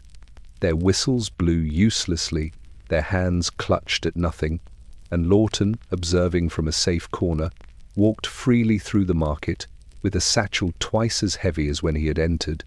The city, already intoxicated with its social indulgences, became his stage. Salons, theatres, and drawing rooms were merely extensions of the same principle. Where the gas could go, laughter would follow, and reason would bend. London's elite, used to bending others with etiquette or influence, now found themselves helpless before an invisible hand that wielded delight as a weapon. Yet Lawton was careful. He did not harm, not intentionally. He left only the faintest trace, the memory of ungoverned laughter, and a purse or two missing, and when questioned, victims could scarcely recall whether their experience had been amusement, madness, or something else entirely. The newspapers whispered of a phantom thief whose timing was impeccable, whose methods were incomprehensible, whose laughter lingered in the air long after he had vanished. But none could trace him. None could foresee him. None could anticipate that a single breath of gas might unseat the very order upon which they relied. In the alleys, under gaslight and fog, Lawton moved like a shadow of the city itself, unseen, untouchable, and with laughter at his command. London, enthralled and terrified, could not stop him, for in every inhalation, in every gasp and convulsion of delight, the city learned anew. Laughter, once freed, could no longer be contained, and those who wielded it wisely could claim dominion without ever raising a hand. At the northern edge of London, beyond the narrow streets thick with fog and the scent of coal smoke, stood St. Ethelbert's Asylum, a sprawling brick institution whose windows were tall and barred, whose corridors echoed with the footfalls of attendants and the murmurs of the confined.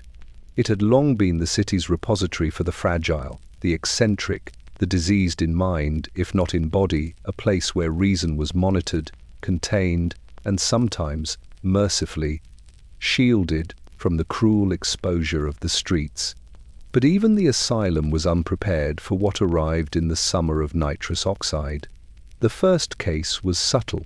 A young lady, admitted for what the records delicately termed nervous excitability, began laughing uncontrollably one afternoon, her fit precipitated not by hysteria, nor by madness, nor by delirium of the senses alone, but by a single, imperceptible inhalation of gas from a visiting chemist's demonstration.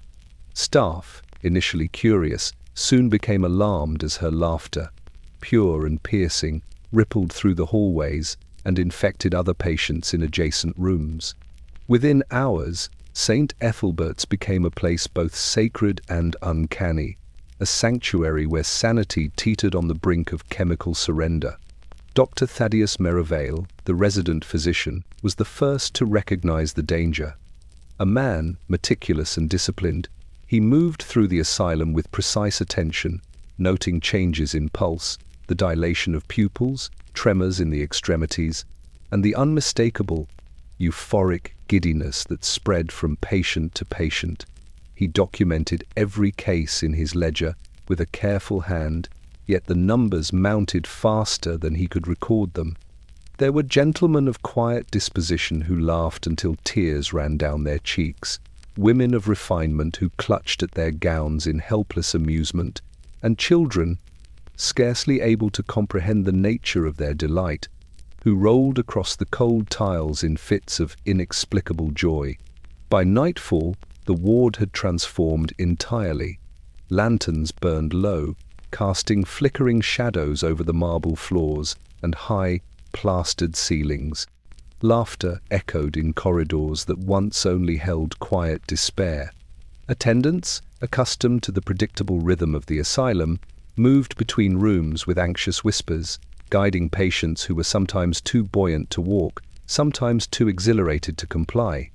Every attempt at order was undermined by the very substance intended for relief. One patient, a young man whose nerves had been so fragile they feared for his life in ordinary circumstances, had inhaled a breath intended merely to calm him for examination. He collapsed onto the floor in hysterical glee, arms flailing, legs trembling, laughter spilling from him in long, uncontrolled arcs. Other patients, drawn by the sound, joined in, and soon the ward resembled a theatre of delirium, a kaleidoscope of bodies, voices, and movements, all caught in the delicate tension between joy and collapse. Dr. Merivale, standing at the end of the hall, felt the weight of helplessness press upon him. The asylum, designed to protect and preserve, had become a laboratory for the unexpected, a crucible in which chemical euphoria danced with human frailty.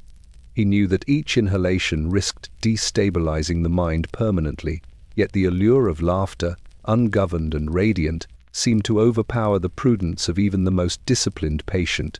By the next morning, exhaustion had softened the madness, leaving in its wake flushed faces, trembling hands, and a silent understanding. St. Ethelbert's would never be the same. The gas had revealed vulnerabilities in reason and discipline, demonstrating that even the carefully confined mind could be undone by a single, imperceptible breath. And as the fog rolled through the streets of London outside, Dr. Merivale recorded in his ledger, with a mixture of fear and awe, "The city itself sleeps uneasily, for the laughter of the over-euphoric has found its way from wards to streets, from walls to hearts, and the effect cannot be contained." The snow fell softly over London that January, blanketing the streets with a hush so absolute it seemed to swallow sound itself. Lamps glimmered like distant stars behind the frost-heavy windows, and the gaslights along Piccadilly cast long, quivering shadows that trembled in the cold. It was the sort of evening that demanded stillness, reflection, and, above all, restraint. But restraint had become a fragile commodity in the city, easily undone by invisible forces. Lady Evangeline Hartwell, known for her composure and precision of manner, was returning from a modest gathering in Mayfair. Her skirts, trimmed with fur, swept quietly over the fresh snow as she walked alone, her breath rising in faint, ghostly clouds. The evening had been ordinary in all respects: polite conversation, carefully measured laughter, and a hint of diversion from the monotony of social expectation.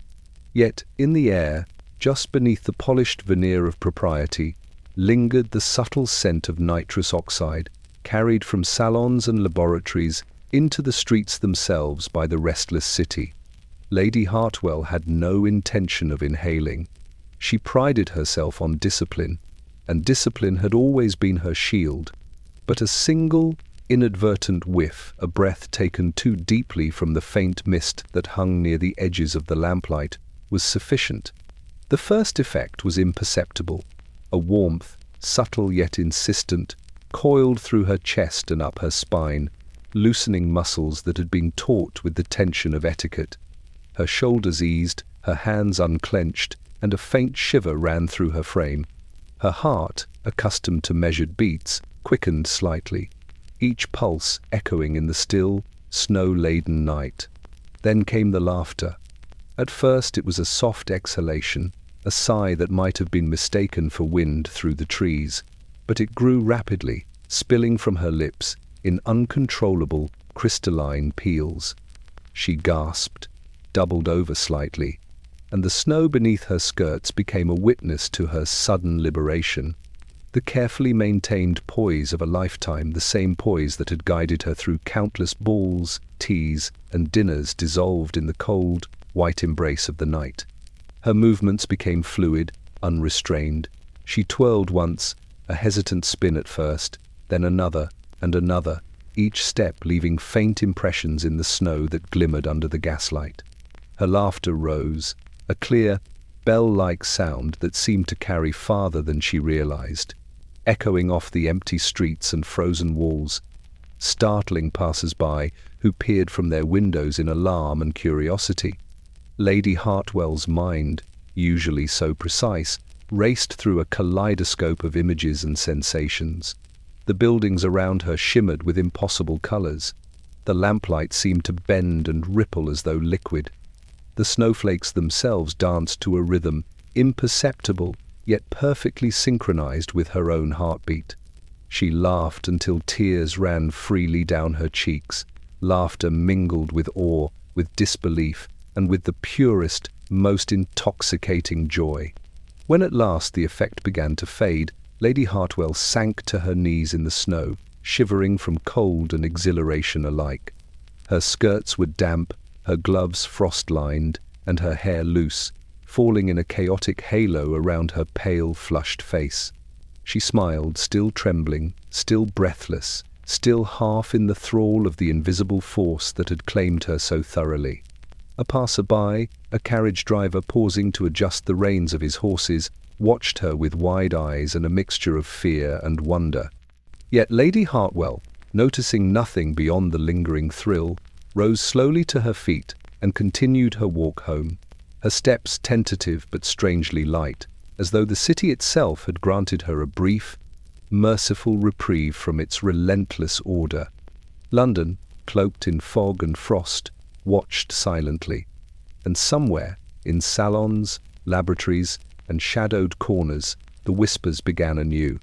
The lady was found smiling in the snow. It was a story that would spread through society, a tale of composure undone and delight discovered, a reminder that even the most disciplined could be claimed, however briefly, by the seductive, ungovernable breath of nitrous oxide. It was the height of a brisk November evening, when Lord Pembroke hosted a gathering meant to exemplify the epitome of propriety. The Grosvenor townhouse, its windows frost-lined and its chimneys puffing steady smoke into the night, gleamed faintly beneath the glow of gaslights. Inside, the drawing-room was meticulously arranged. Polished oak floors reflected the candlelight, silverware sparkled on the table, and the scent of roasted pheasant and spiced wine mingled delicately with the faint aroma of perfume. Guests, clad in the finest silks and tailored coats, spoke in hushed, deliberate tones, their laughter measured and controlled, their gestures precise. But even in this temple of order, chaos lurked, invisible and insidious. A small brass cylinder, recently acquired from a chemist in Holborn, rested behind a velvet curtain at the far end of the room. Its surface gleamed faintly, betraying nothing of the mischief it carried. Only a few of the guests, those attuned to novelty, daring, or folly, knew of its presence. Lord Pembroke's cousin, eager to impress and amuse, had suggested a demonstration of modern chemical amusement, presenting the cylinder with the faintest flicker of excitement in his eye. He had promised only mild effects, a subtle thrill to complement the evening's conversation. It began with Miss Lavinia Thornton, a lady of impeccable manners, who approached the cylinder with polite trepidation. She drew a gentle inhalation through the delicate brass nozzle, a single breath intended merely to amuse. At first, the effect was subtle, a warmth that traced her spine, a soft tingle across her fingertips, and a lightness in her chest. Her smile deepened, small at first, tentative, almost imperceptible. Then the laughter began. Soft, delicate at first, it quickly escalated, erupting from her in a torrent that startled even the most composed of the guests. The room, previously a bastion of civility, responded immediately. Gentlemen doubled over in mild amusement, some clutching their cravats to stifle unexpected mirth. Ladies gasped into gloved hands, unsure whether to scold or to join the growing chorus. The sound built with astonishing speed, each laugh amplifying the next, until it became impossible to distinguish control from indulgence, propriety from chaos. Lord Pembroke attempted to intervene, his voice measured, commanding. "Please, compose yourselves," he urged. But his words were swallowed by the overwhelming mirth, echoing faintly off the polished walls before fading into nothing. The cylinder, though small and unassuming, continued to exude its invisible influence, and the guests, otherwise disciplined, trained in every aspect of decorum, were rendered helpless. Silverware toppled. Wine glasses rattled across the table. Candles flickered violently, as though the flames themselves were caught in the tumult. Miss Thornton collapsed onto her chair, clutching at the table for support, her laughter resonating with an unrestrained vitality that seemed to vibrate through the room itself. Others followed suit, their attempts at composure crumbling entirely, their movements erratic yet joyous.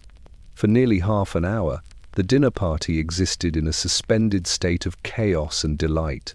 When the effect finally began to ebb, the guests slumped into chairs, flushed, trembling, gasping for breath.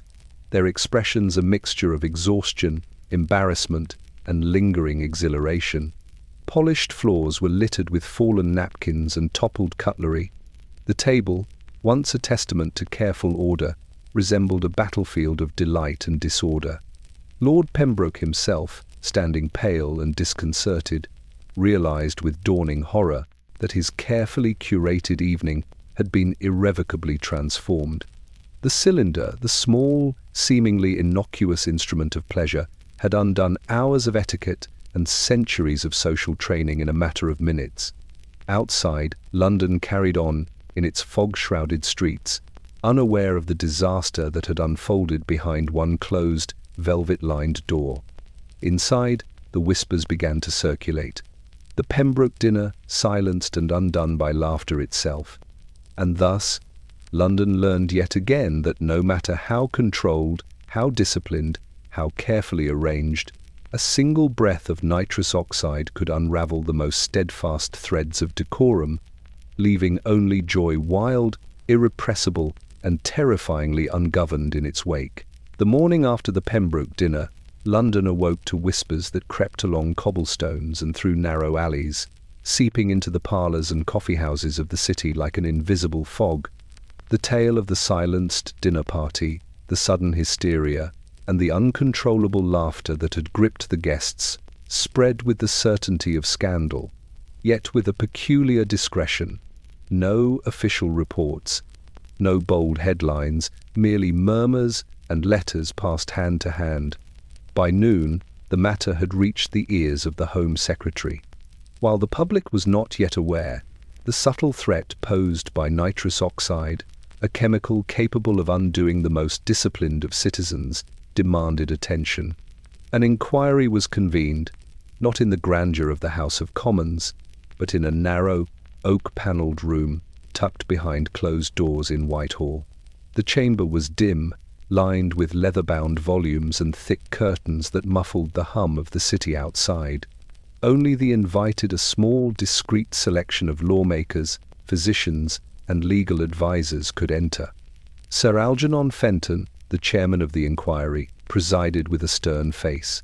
His reputation for prudence and severity was unmatched, and the weight of responsibility pressed upon him like the leaded beams of the chamber itself. He tapped a silver gavel lightly, clearing his throat, and began the proceedings.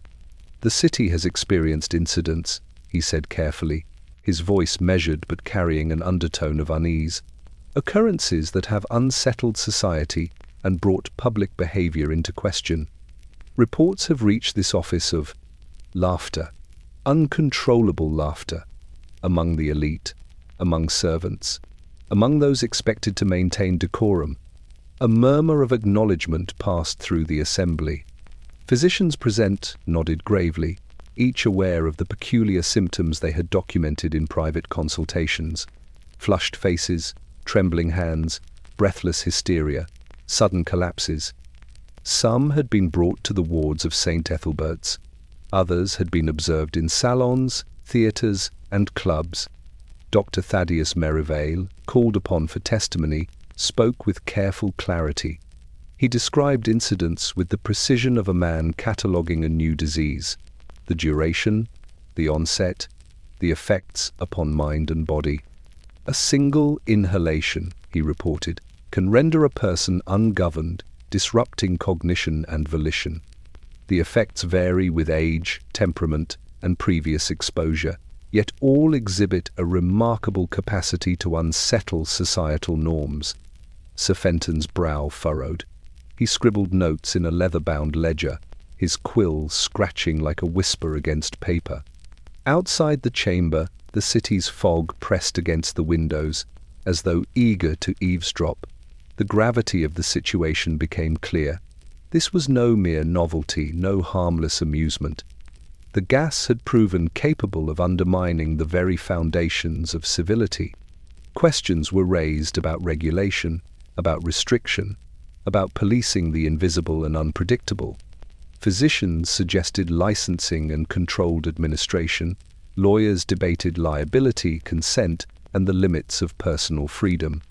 Yet each proposal was shadowed by a single chilling fact.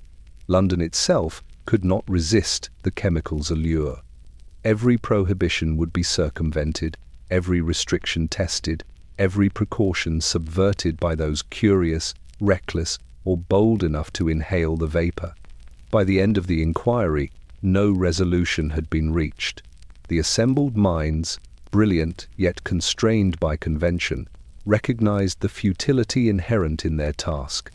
They adjourned quietly, leaving the chamber echoing with the faint, residual sense of mischief and inevitability. The gas had infiltrated society to such an extent that containment seemed a distant, almost fanciful hope. Outside, London continued to hum, unaware of the deliberations held in secret. In salons, clubs, and garrets, whispers of laughter and curiosity continued their subtle conquest. The inquiry, held behind closed doors, had affirmed only one undeniable truth. The city was already caught in the gas's unrelenting grip, and society's rules, however rigid, however revered, could not withstand the invisible force that flowed, silent yet inexorable, through its streets. London awoke that morning under a sky the colour of cold pewter, the fog lingering like a stubborn memory across rooftops and alleyways. The streets were quiet, almost reverent, as if the city itself had spent the night in fevered dreams, shivering beneath the invisible weight of laughter and indulgence. Gas lights flickered in the early dim, casting pale, trembling beams across the wet cobblestones, which still gleamed with frost and soot. And yet the city did not awaken wholly refreshed. It awoke with a headache. The headache was not merely physical, it was social, moral, and psychological. Households stirred with unease. Families whispered in kitchens and parlours of guests who had laughed through dinner, collapsed in salons, or otherwise been undone by the pervasive influence of nitrous oxide. Gentlemen of Gray's Inn rubbed their temples as they recalled their own tremors and fits. Ladies of Mayfair smoothed their skirts nervously, remembering the faint ringing of mirth that had invaded their carefully curated gatherings. Even the city's dogs, attuned to human emotion, as all creatures are, whimpered softly, sensing the tension that had infiltrated the air. Dr. Aldridge Morton, already fatigued from weeks of consultations with over-exuberant patients, opened his ledger to record the latest cases. His quill trembled slightly as he wrote of gentlemen who could not steady their hands, of housemaids whose laughter continued long after the source of amusement had departed, of children who had inhaled just once and yet carried the dizzying aftermath through entire mornings. Each entry was precise, clinical, yet every line seemed to throb with the echo of absurdity, as if the gas itself had inked the pages.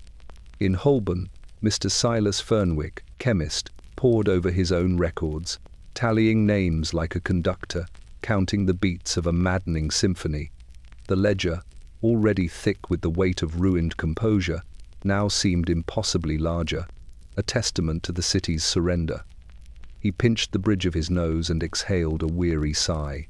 London had been intoxicated, London had been unruly, and London had, in one fleeting season, learned to laugh without limit. Elsewhere, Lord Pembroke's household nursed the debris of the Pembroke dinner, each guest nursing not only wine-stained collars, but the lingering sensation of exhilaration that had left them dizzy, flushed, and irreversibly altered.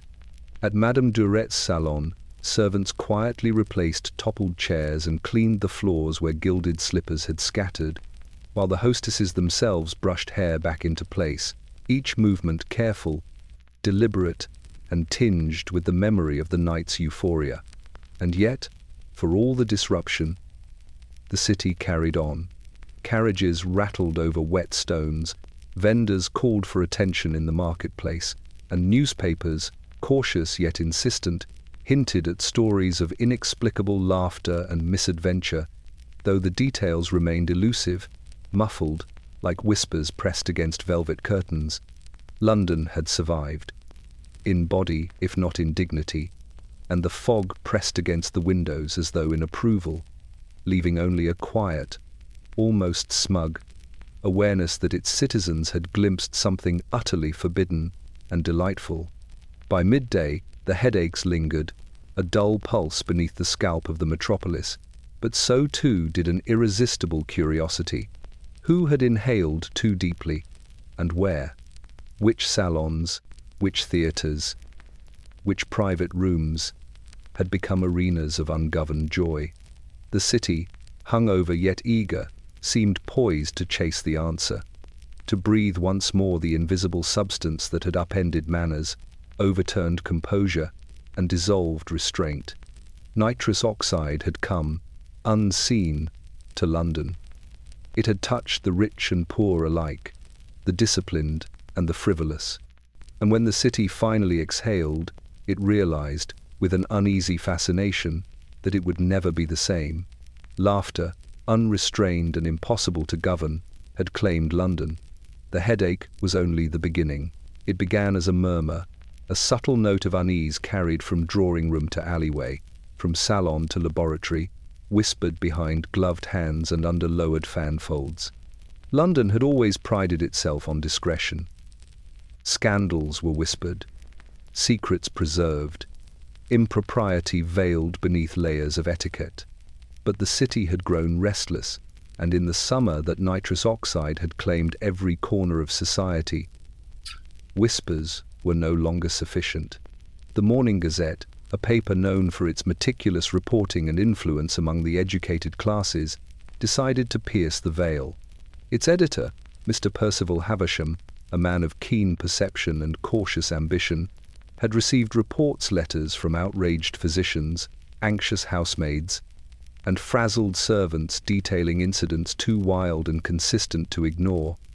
The stories converged upon a single phenomenon: laughter, unstoppable, irrepressible, and often inexplicably tied to inhalations of a strange, silvered gas.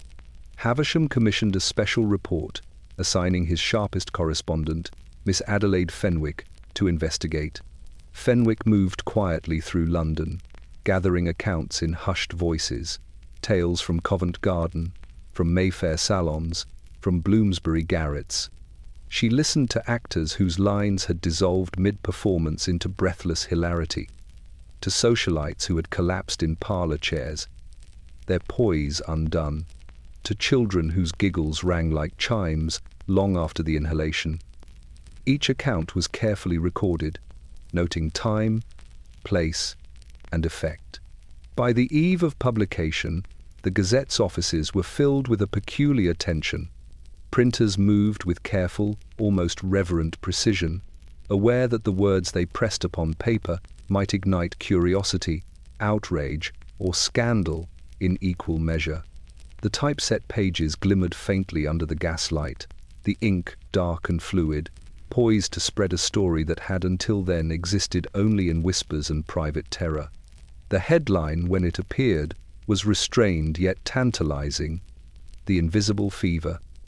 Laughter sweeps through London society." The opening paragraphs described incidents with measured alarm.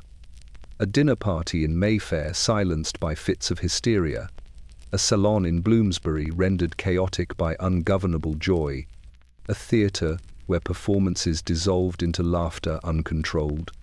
Fenwick's prose captured the bewildered delight and the subtle terror of those affected, her words oscillating between awe and warning. She wrote of the chemist's cylinders, of the illicit inhalations, of the pervasive influence that defied class, age, and station. The Gazette's readers were stunned. Gentlemen paused mid-morning tea, fingers hovering over fine porcelain. Housewives read the accounts aloud to companions, glancing anxiously at windows and alleyways. Clerks, unaccustomed to the public acknowledgement of such indulgences, murmured among themselves in corridors, imagining the invisible influence drifting through the city. For the first time, London collectively recognized the scale of its surrender to the gas. Letters arrived at the Gazette the next day, some praising the exposure, others demanding censorship.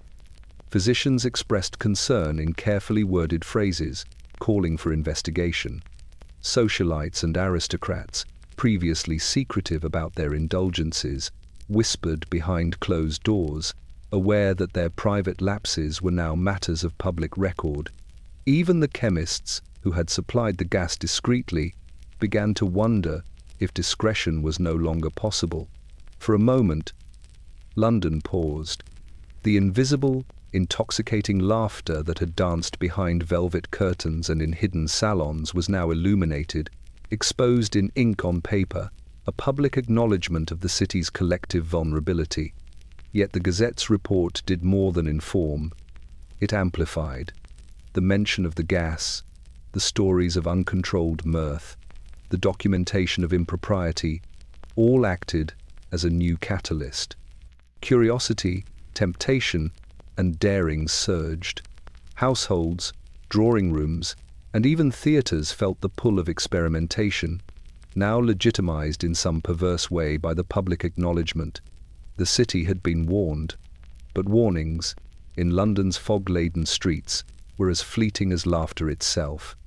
And so the gas, invisible and ungovernable, continued to weave its way through London, now with the knowledge that every citizen, reader, and observer was aware and perhaps secretly eager to inhale once more. Dr. Leonard Hargrove had once believed that knowledge alone was the bulwark against folly.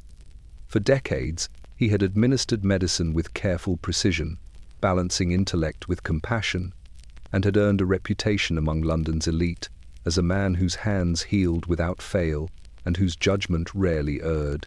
Yet in the summer of the laughing gas, even Hargrove, disciplined, prudent, unwavering, found himself confronted with a threat that tested every conviction he held.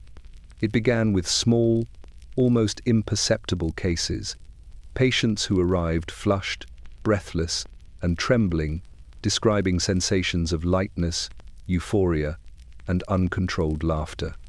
At first, Hargrove treated them as curiosities, documenting each in his ledger, noting time, duration, and the observable effects on both body and mind. But the number of cases grew rapidly, and the patterns became impossible to ignore. The laughter was no longer confined to salons or hidden drawing rooms. It had seeped into households, clubs, and theatres, turning controlled environments into arenas of chaos.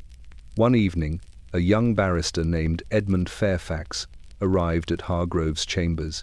He was pale, shaking, and spent, unable to contain laughter that escaped in irregular, convulsive bursts. "Just one inhalation," he gasped between spasms. "Just one." I could not stop myself. Hargrove, though concerned, found that no tincture, no opiate, nor careful manipulation of temperature or posture could restore the young man to composure. He observed, recorded, and tried to counsel restraint, but each inhalation of the gas had left its mark, subtle but unmistakable, the soul's temporary surrender to exhilaration. It was then that Hargrove made his decision. He would administer no more. 2-5 his. Not to the curious, not to the desperate, not to those who begged with trembling hands for just a single breath to calm nerves or enliven the spirit. He had witnessed the cost, trembling fingers, flushed faces, uncontrolled laughter, fainting, and a disquieting aftertaste of obsession. The gas was no simple amusement. It was a chemical seduction, capable of undoing reason, manners, and propriety in a single, silvered inhalation. Word spread quickly. Patients came, their eyes bright with expectation, only to be met by Hargrove's measured refusal. "I cannot administer it," he said, voice firm but not unkind. "The risks are too great. The consequences, though invisible, are undeniable."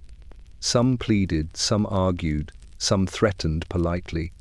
But the doctor's resolve did not waver. Yet the city around him continued to inhale. Salons, drawing rooms, and private chambers remained enchanted by the invisible force.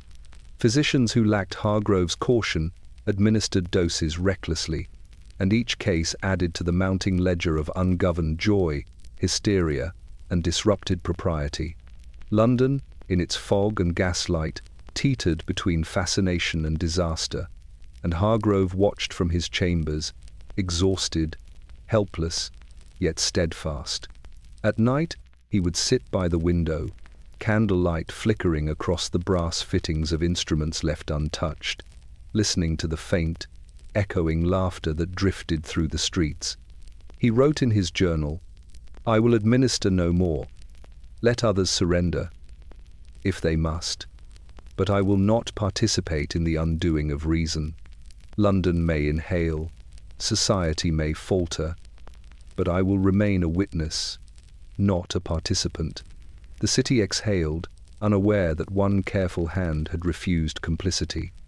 Hargrove's resolve was quiet, almost invisible, yet it stood as the lone barrier between indulgence and madness, discipline and surrender, reason and the unrelenting call of laughter that now coursed through London like an unseen tide.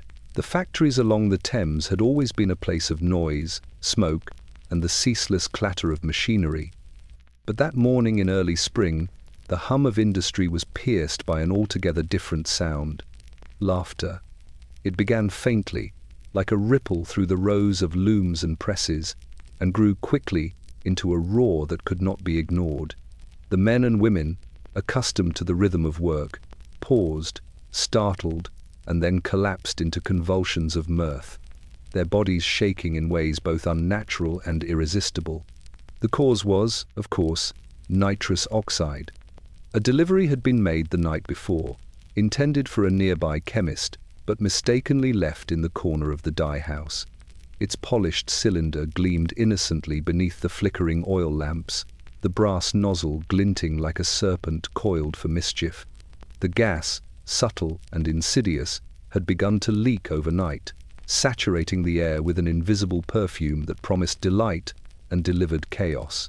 By dawn, the effects were unmistakable. Mr. Pembroke, the overseer, found his workers doubled over, clutching their stomachs, eyes bright, faces flushed with euphoria. The looms continued to move a mechanical rhythm unchecked by human control, while the men and women who operated them were incapacitated by laughter. One young apprentice rolled across the floor, striking a pile of freshly dyed fabric and sending it tumbling into vats of indigo and crimson. The color bled across the floor, mixing with the snow-melted frost that had crept through open doors. Mr. Pembroke attempted to restore order. His shouts, harsh and clipped, were swallowed by the din of hysteria. The overseer's assistant, a man who prided himself on discipline and composure, tripped over a fallen chair and collapsed into a vat of water, shrieking and laughing simultaneously. It was clear, in that moment, that human control had been utterly compromised. Reason and obedience were temporarily suspended, held hostage by the invisible intruder. Word of the accident spread quickly. Neighbors peered through windows, gasping at the spectacle. The Thames, dark and slow-moving beneath the early morning fog, reflected the chaos in distorted patterns of light and shadow. Pedestrians whispered in fear and amusement, uncertain whether to intervene, flee, or simply gape. Even the local constables, summoned to maintain order, found themselves reluctant to enter the building, hesitant before the absurdity and danger that had overtaken the workforce.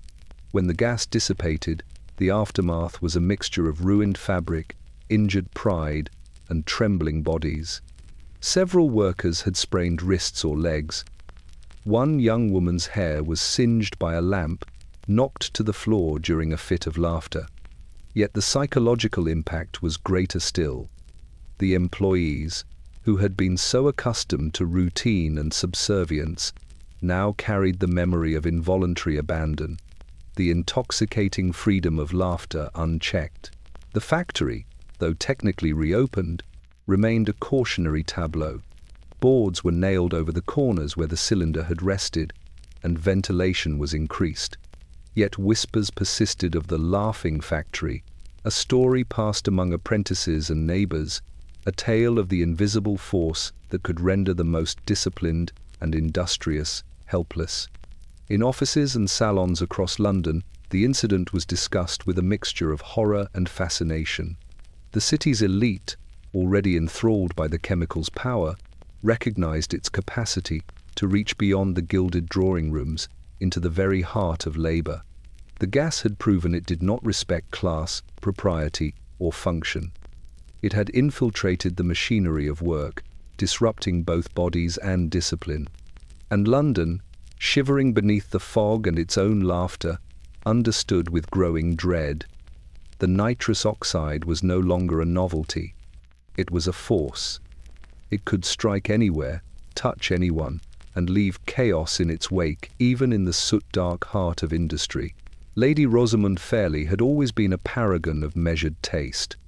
Her drawing rooms were immaculate, her crystal polished to a near-invisible sheen, and her gatherings conducted with a discipline that left little room for improvisation or folly.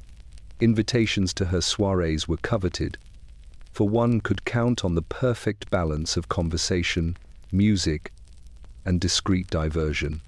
Yet, in the season when nitrous oxide had infiltrated every corner of London's social life, even Lady Fairlie found her carefully maintained world threatened. It began subtly, as all disasters do. Guests arrived promptly, gowns rustling over the polished floors, gloves pale and precise, and voices measured to the exact pitch of polite society. The evening promised refinement, yet beneath the surface, whispers of the gas had already begun to circulate. Servants shuffled nervously, glancing toward hidden corners, aware that even the smallest exposure could trigger uncontrollable laughter among the assembled company. The first incident occurred with a minor error in delivery. A small cylinder, meant for another household, had been mistakenly sent to Fairlie's servants. It sat in a sideboard drawer, brass glinting faintly under candlelight, waiting silently. A maid, curious and inexperienced, inadvertently inhaled a trace while dusting, and the effect was immediate. She doubled over, gasping, laughter spilling from her lips in soft, tremulous waves. Her reaction startled the other staff, who stepped back in alarm, unsure whether to intervene or flee. Lady Fairlie, ever vigilant, observed quietly from her seat, noting the subtle tremor in her maid's hands and the unusual flush upon her cheeks. Her mind, accustomed to meticulous control, assessed the situation with swift calculation. The laughter, she realized, was not harmless. It spread, invisible yet potent, capable of undermining composure, decorum, and the very structure of her carefully orchestrated evenings. When the guests arrived, the situation escalated. Despite her discreet instructions and careful seating arrangements, rumors of the gas's influence reached the drawing room. A gentleman, eager to impress, claimed he had heard of a small demonstration at a neighboring salon and requested that Lady Fairlie allow him a brief trial. She refused, her voice firm yet polite. But her denial did not prevent the curiosity from blooming among the attendees. Eyes flickered toward the sideboard, whispers passed between gloved hands, and an undercurrent of expectation began to ripple through the room. Lady Fairlie, observing this subtle tension, made a decisive choice. She rose slowly, her skirts brushing the polished floor, and announced that she would permit no chemical amusements under her roof. "We are here for conversation, music, and refined company," she stated, her voice carrying through the room. "No substance shall dictate our behavior." Her words were precise, deliberate, and non-negotiable. The effect was immediate. Some guests exhaled quietly, relief softening their features. Others, less accustomed to constraint, murmured faint disappointment. Lady Fairlie returned to her seat, eyes sharp, observing each movement, each gesture, each flutter of curiosity. The evening proceeded with careful elegance, yet beneath the calm surface lay a subtle awareness. The threat of nitrous oxide remained, ever present, in London's fog-laden streets, in salons, in clubs, and behind the velvet curtains of drawing rooms everywhere. By night's end, Lady Fairlie had made her decision irrevocably.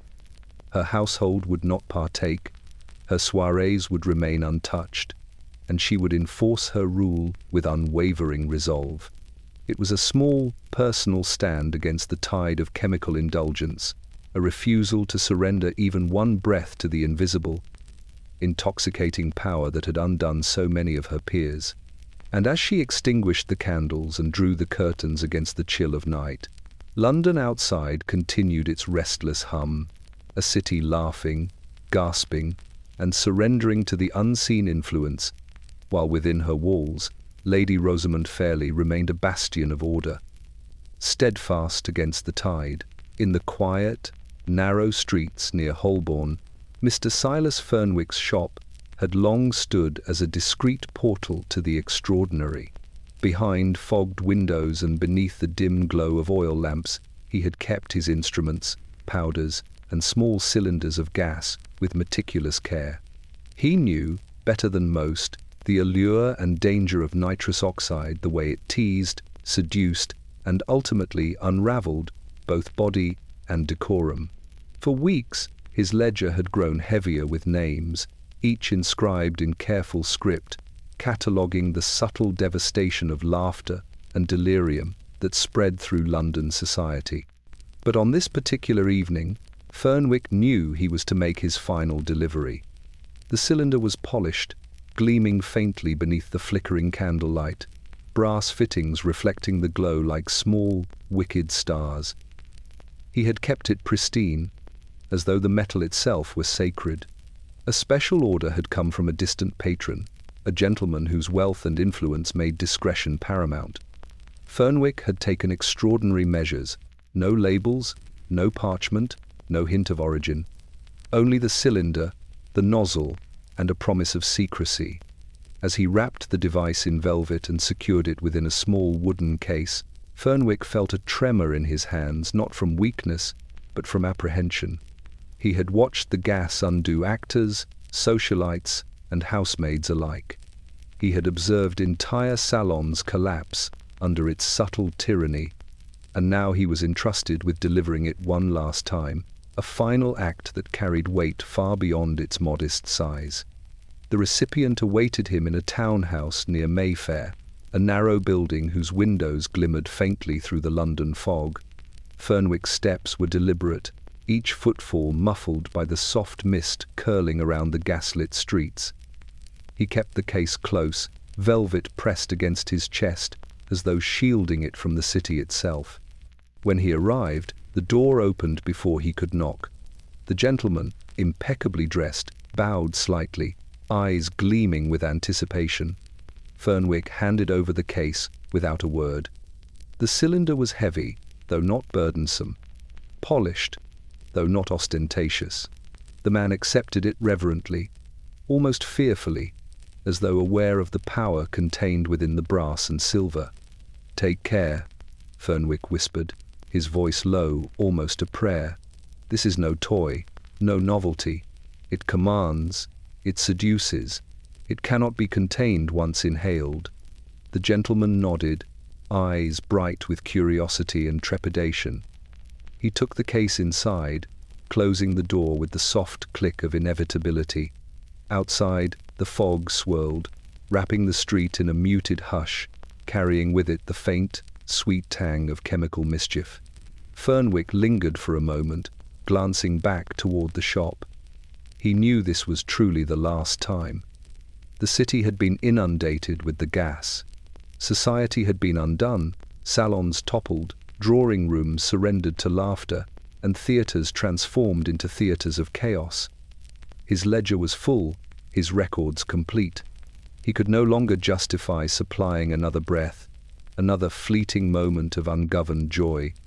As he turned back toward Holborn, the soft murmur of London drifted up through the fog, a carriage rattling, a distant voice calling, the faint echo of laughter from a street alley or hidden salon.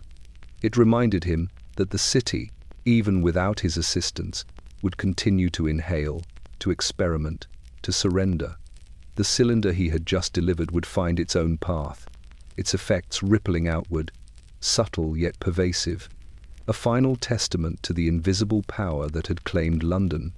When Fernwick returned to his shop, he closed the door, locked it carefully, and placed the key on the counter. The candles flickered low, casting shadows across the rows of instruments and jars. He removed his coat, exhaled slowly, and for the first time in weeks felt a measure of relief.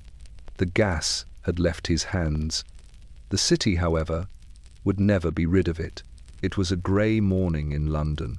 The sky pressed low against the city as if the clouds themselves were leaning in to witness the spectacle. Westminster Hall, grim and stately, bore its usual weight of history, yet on this day it trembled with anticipation. The case brought before the court was unprecedented, and its implications reached far beyond the polished benches and high, carved ceilings. A case of nitrous oxide, of invisible intoxication, and of ungoverned laughter that had spiraled from private indulgence into public scandal. The defendant, Mr. Alistair Vane, a chemist of modest means and questionable discretion, had been accused of supplying the gas to a series of high-profile social gatherings. The consequences had been severe. Dinner parties silenced, salons disrupted, theatres rendered chaotic, and the city's decorum undone in ways that few could fully quantify. Witnesses had been called from every echelon of society, aristocrats, actors, physicians, and servants alike, all attesting to the intoxicating effects and the havoc it had wrought. The presiding judge, Sir Jonathan Claiborne, was a man of imposing presence, his wig immaculately powdered, his robes a deep burgundy that contrasted sharply with his pallid, unwavering countenance. He tapped his gavel, calling the court to attention, and the room fell into a silence that carried the weight of dread. Even the softest creak of a floorboard seemed amplified in the tension. The first witness was Lady Beatrice Wycliffe, recently married, whose laughter during her own ceremony had become legendary. She described in measured, trembling tones how a single inhalation had undone hours of preparation, how her mind had danced on the edge of delirium, and how the guests, initially aghast, had succumbed to the contagious mirth. Her testimony was punctuated by pauses, by the faint quiver in her voice, and by the subtle reddening of her cheeks, a blush that spoke of lingering embarrassment and disbelief. Next came Dr. Aldridge Morton, the physician who had documented the growing hysteria across the city. He spoke of trembling hands, flushed faces, fainting, and uncontrollable laughter among patients who had never exhibited such behavior before. He described attempts at intervention, all rendered futile by the gas's pervasive influence.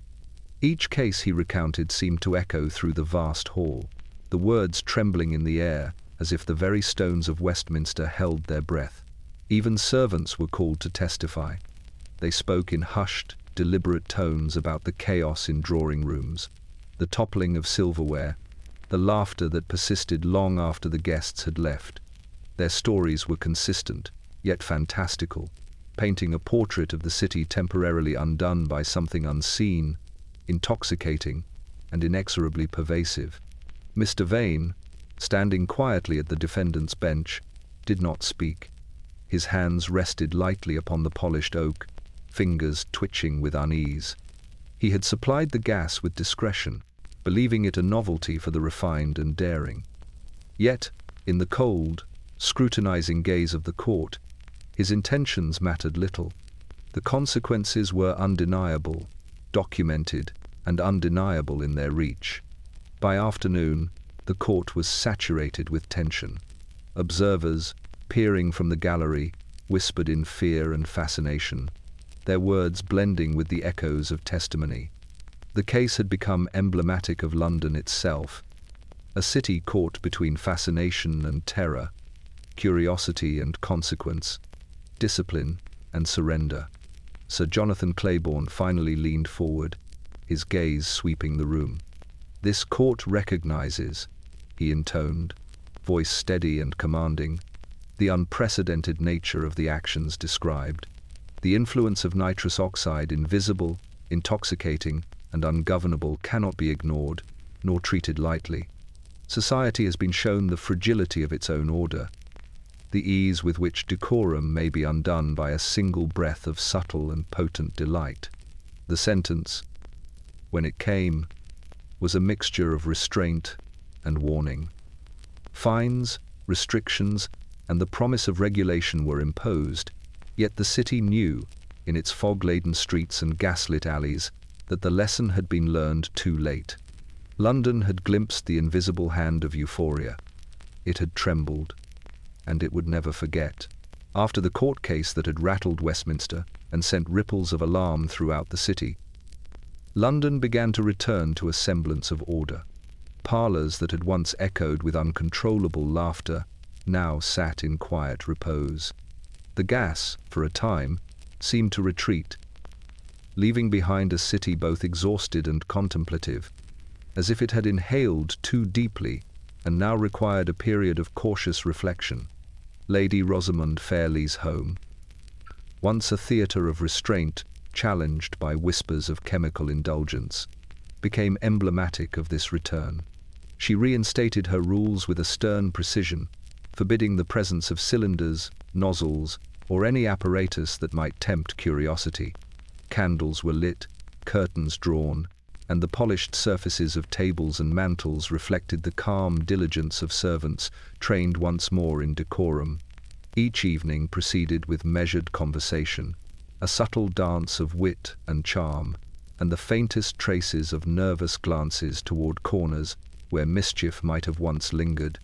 Even the salons that had embraced experimental delight followed suit. Madame Duret, who had orchestrated evenings of laughter and exultation, now hosted gatherings where conversation and intellect reclaimed the stage. Guests arrived punctually, their manner controlled, their smiles measured. Discussions ranged from literature to philosophy, art to science. Yet there was a new wariness, a silent acknowledgement of the chaos that had preceded. Laughter, while still present, was tempered by restraint, a careful performance rather than an eruption of uncontrollable mirth. Physicians noted the change with quiet satisfaction. Dr. Thaddeus Merivale recorded fewer cases of tremors, flushed faces, and hysteria. St. Ethelbert's wards grew calmer. Patients were no longer carried to fits of involuntary delight. The city, it seemed, had exhaled, allowing reason and discipline to seep once more into the fabric of society. Yet the memory lingered.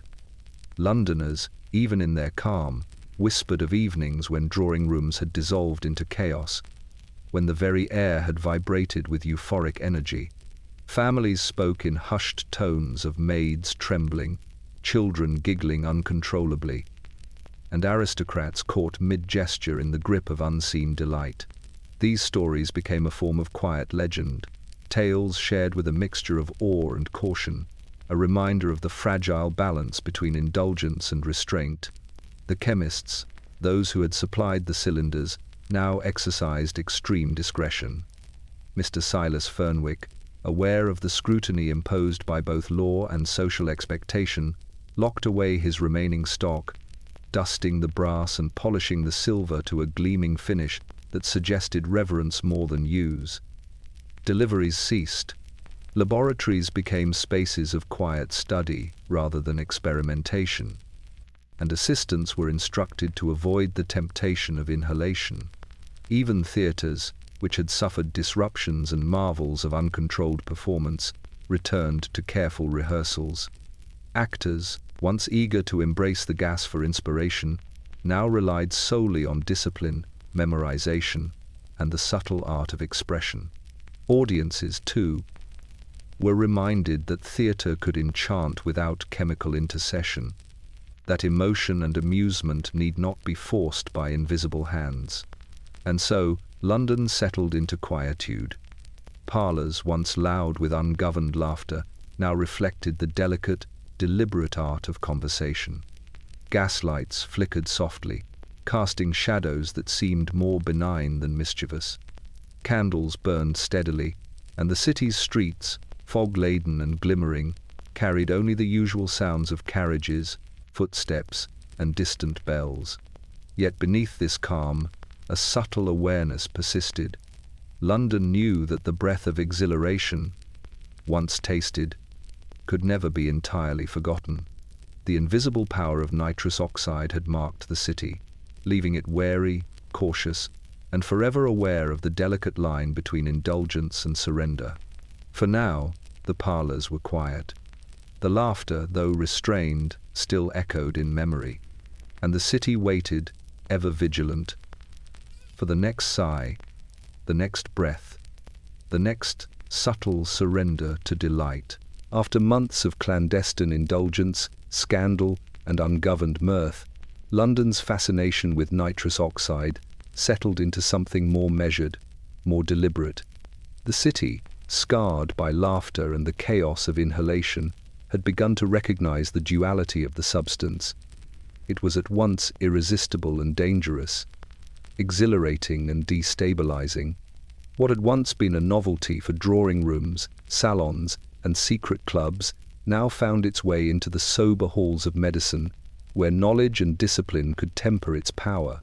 Dr. Alistair Hargrove, having observed the social upheaval firsthand, became one of the earliest advocates for a controlled, scientific approach. He understood that the gas previously wielded as amusement held potential for alleviating pain, calming nerves, and even assisting in delicate surgical procedures. But he also recognized the peril.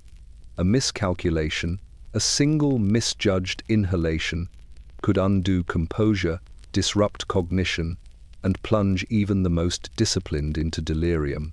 In carefully lit operating theaters, physicians began to experiment with measured doses. Cylinders were secured, valves adjusted with painstaking precision, and each patient's reaction monitored with meticulous care.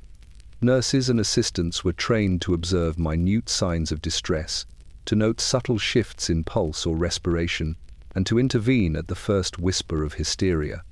The gas became a tool, its administration governed by science rather than whim, and its effects harnessed rather than surrendered to. Dr. Hargrove recorded his observations with the diligence of a scholar and the caution of a man who had witnessed the city unravel. He noted the timing of onset, the precise duration of relief, and the lingering effects upon cognition and mood. Case studies accumulated, detailing patients who experienced profound alleviation of surgical pain or who found their anxieties softened by a carefully measured inhalation. The gas, once a siren of chaos in salons, now became an instrument of relief in hands that understood its subtle rhythms. London's medical journals began to publish cautiously worded reports. The Lancet featured accounts of nitrous oxide's analgesic properties, its applications for dentistry and minor surgical procedures, and the protocols for safe administration. Physicians debated dosage, duration, and patient selection, emphasizing caution and scientific rigor. The city's elite, who had once indulged in secret inhalations for amusement, now observed from a distance, aware that their fascination had inspired serious inquiry and tempered practice. Even St. Ethelbert's Asylum found a role for the gas. In controlled environments, it could alleviate anxiety, soothe patients prone to hysteria, and provide brief respite for minds long burdened by fear and melancholy. The wards were reorganized, ventilated rooms, supervised inhalations, and meticulous records ensured that no patient was left vulnerable to the intoxicating effects that had once caused chaos. For the first time, nitrous oxide was framed not as a temptation, but as a tool. Londoners, previously undone by its invisible hand, now observed its applications with sober curiosity. Chemists who had once delighted in clandestine deliveries now labored under the scrutiny of professional regulation, producing cylinders for licensed practitioners rather than eager amateurs. Yet the city remained aware of its history. Society, though compliant and disciplined, remembered the nights of ungoverned laughter, the salons undone, the drawing rooms and theatres claimed by the invisible force. The medicalization of nitrous oxide carried an implicit acknowledgement. While it could be harnessed, its potential for disruption remained ever present. In hospitals, clinics, and dental surgeries, the gas became a careful companion to skill, observation, and restraint. And in quiet corridors, where the lamps flickered against polished floors, London reflected on the paradox. A substance, once feared and indulged, now revered, tamed by science, yet forever tinged with the memory of exhilaration, mischief, and the uncontainable joy it had once unleashed. In the quieter quarters of Bloomsbury, where gaslights cast long shadows along narrow streets, there existed a modest townhouse that bore no outward sign of significance. Its windows were drawn with heavy drapes, and a single lamp burned faintly above the door, casting a halo of yellow against the frost-darkened brick. Inside, however, the townhouse contained a trove unparalleled in both rarity and curiosity. The archives of laughter, meticulously collected, catalogued, and preserved by Mr. Ambrose Thayer, London's sole chronicler of the city's chemical mirth. Thayer was a man of precise habits and deliberate motions.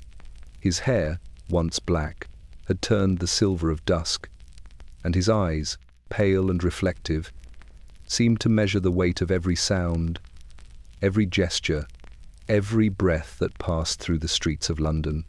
He had begun his work quietly, observing incidents of nitrous oxide from his attic window, noting the tremors in the hands of servants, the flushed cheeks of aristocrats, and the uncontrolled giggles of apprentices.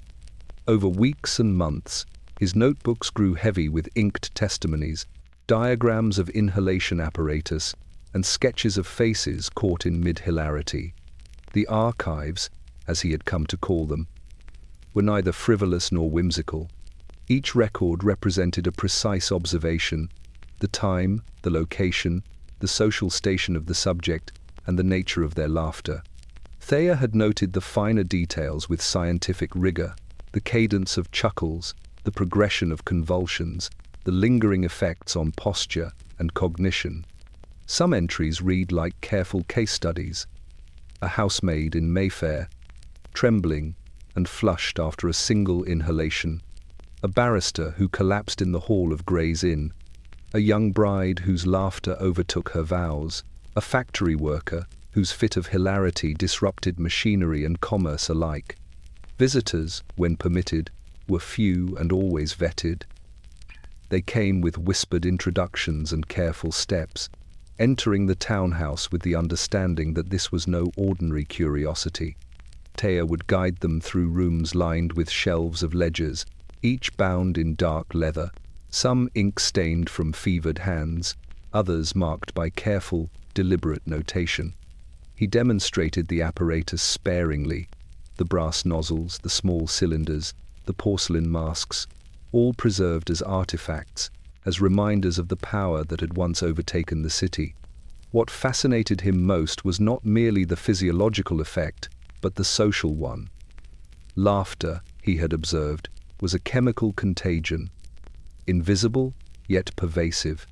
It leveled distinctions of class and rank, unraveled the rigid threads of etiquette, and revealed the hidden human impulses beneath layers of civility. In the salons, parlors, and drawing rooms, the gas had exposed truths that were otherwise carefully hidden. And now, through his careful documentation, Thayer sought to preserve them, not as amusement, but as a chronicle of society's vulnerability, a record of the invisible currents that could upend even the most disciplined. He often lingered in his study late into the night, candlelight flickering against walls lined with ink-stained pages. Occasionally, he would pause and listen not for sound, but for memory. He recalled the salons aflame with laughter, the theatres echoing with hysteria, the factory floors undone by convulsions of joy. Each memory resonated in his mind as if it were an actual vibration of the air, a ghost of past mischief preserved in his consciousness. Thayer understood, with a quiet, solemn awareness, that the city had been forever altered. Nitrous oxide had left London with a legacy beyond amusement. It had demonstrated the fragility of reason, the pliability of society, and the irresistible draw of indulgence. And as the archivist of laughter, he bore the solemn duty of ensuring that these lessons, once invisible and ephemeral, would endure. In the hush of his townhouse, amidst ledgers and lantern light, Mr. Ambrose Thayer smiled faintly, aware that while the city exhaled and recovered, he alone preserved the echoes of its most ungovernable delight, the laughter that London would never forget. Winter had loosened its grip on London, and spring crept in quietly, as it always did, pale sunlight filtering through mist, rooftops glistening with frost melt, the river's surface reflecting the slow, hesitant awakening of the city. For months, the metropolis had been gripped, gently and yet inexorably, by the invisible force of nitrous oxide, the gas that had dissolved propriety, undone drawing rooms, disrupted theatres, and carried laughter into alleys, courts, and parlours alike. Now, for the first time in long months, the city seemed to breathe freely, exhaling the remnants of its collective delirium. The streets, previously alive with the subtle hum of mischief, were quiet. Carriages rattled over cobblestones with measured pace. Vendors called softly, their voices no longer competing with the echoes of uncontrolled mirth. Even the fog seemed thinner, lifting its weight from the roofs and alleys, as though London itself had sighed in relief. The gas, once a tempest coursing through society, had been tamed by regulation, caution, and the inexorable passage of time. In Mayfair, drawing rooms that had recently trembled with laughter were restored to quietude. Curtains hung evenly, chandeliers sparkled without interruption, and guests spoke in careful, measured tones.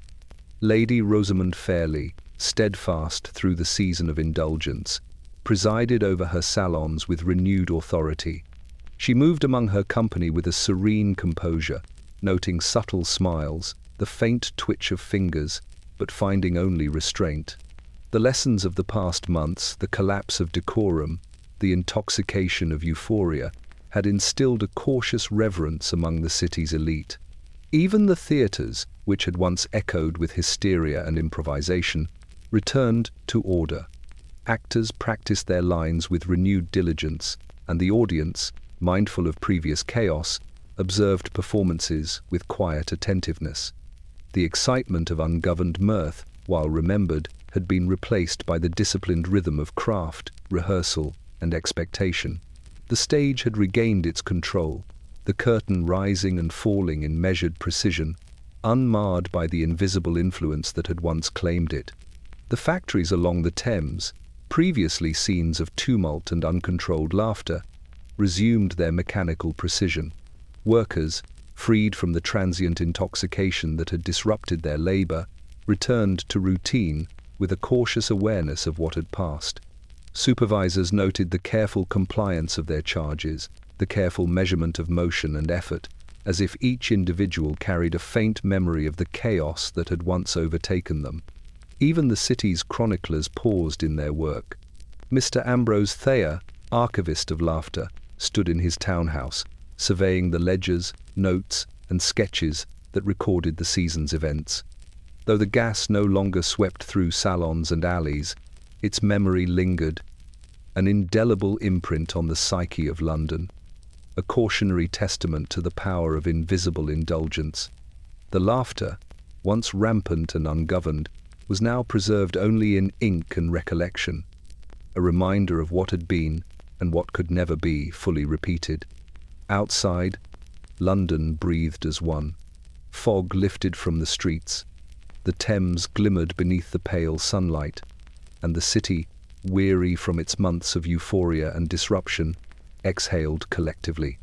For the first time in what seemed an eternity, there was a sense of balance restored, a delicate equilibrium between curiosity and restraint, indulgence and discipline. Yet even in this calm, subtle echoes remained. A faint ripple in a drawing room, a tremor in a hand, the memory of a smile stretched too wide, laughter that had once rolled through the city like an unstoppable tide. London had exhaled, but it would never forget.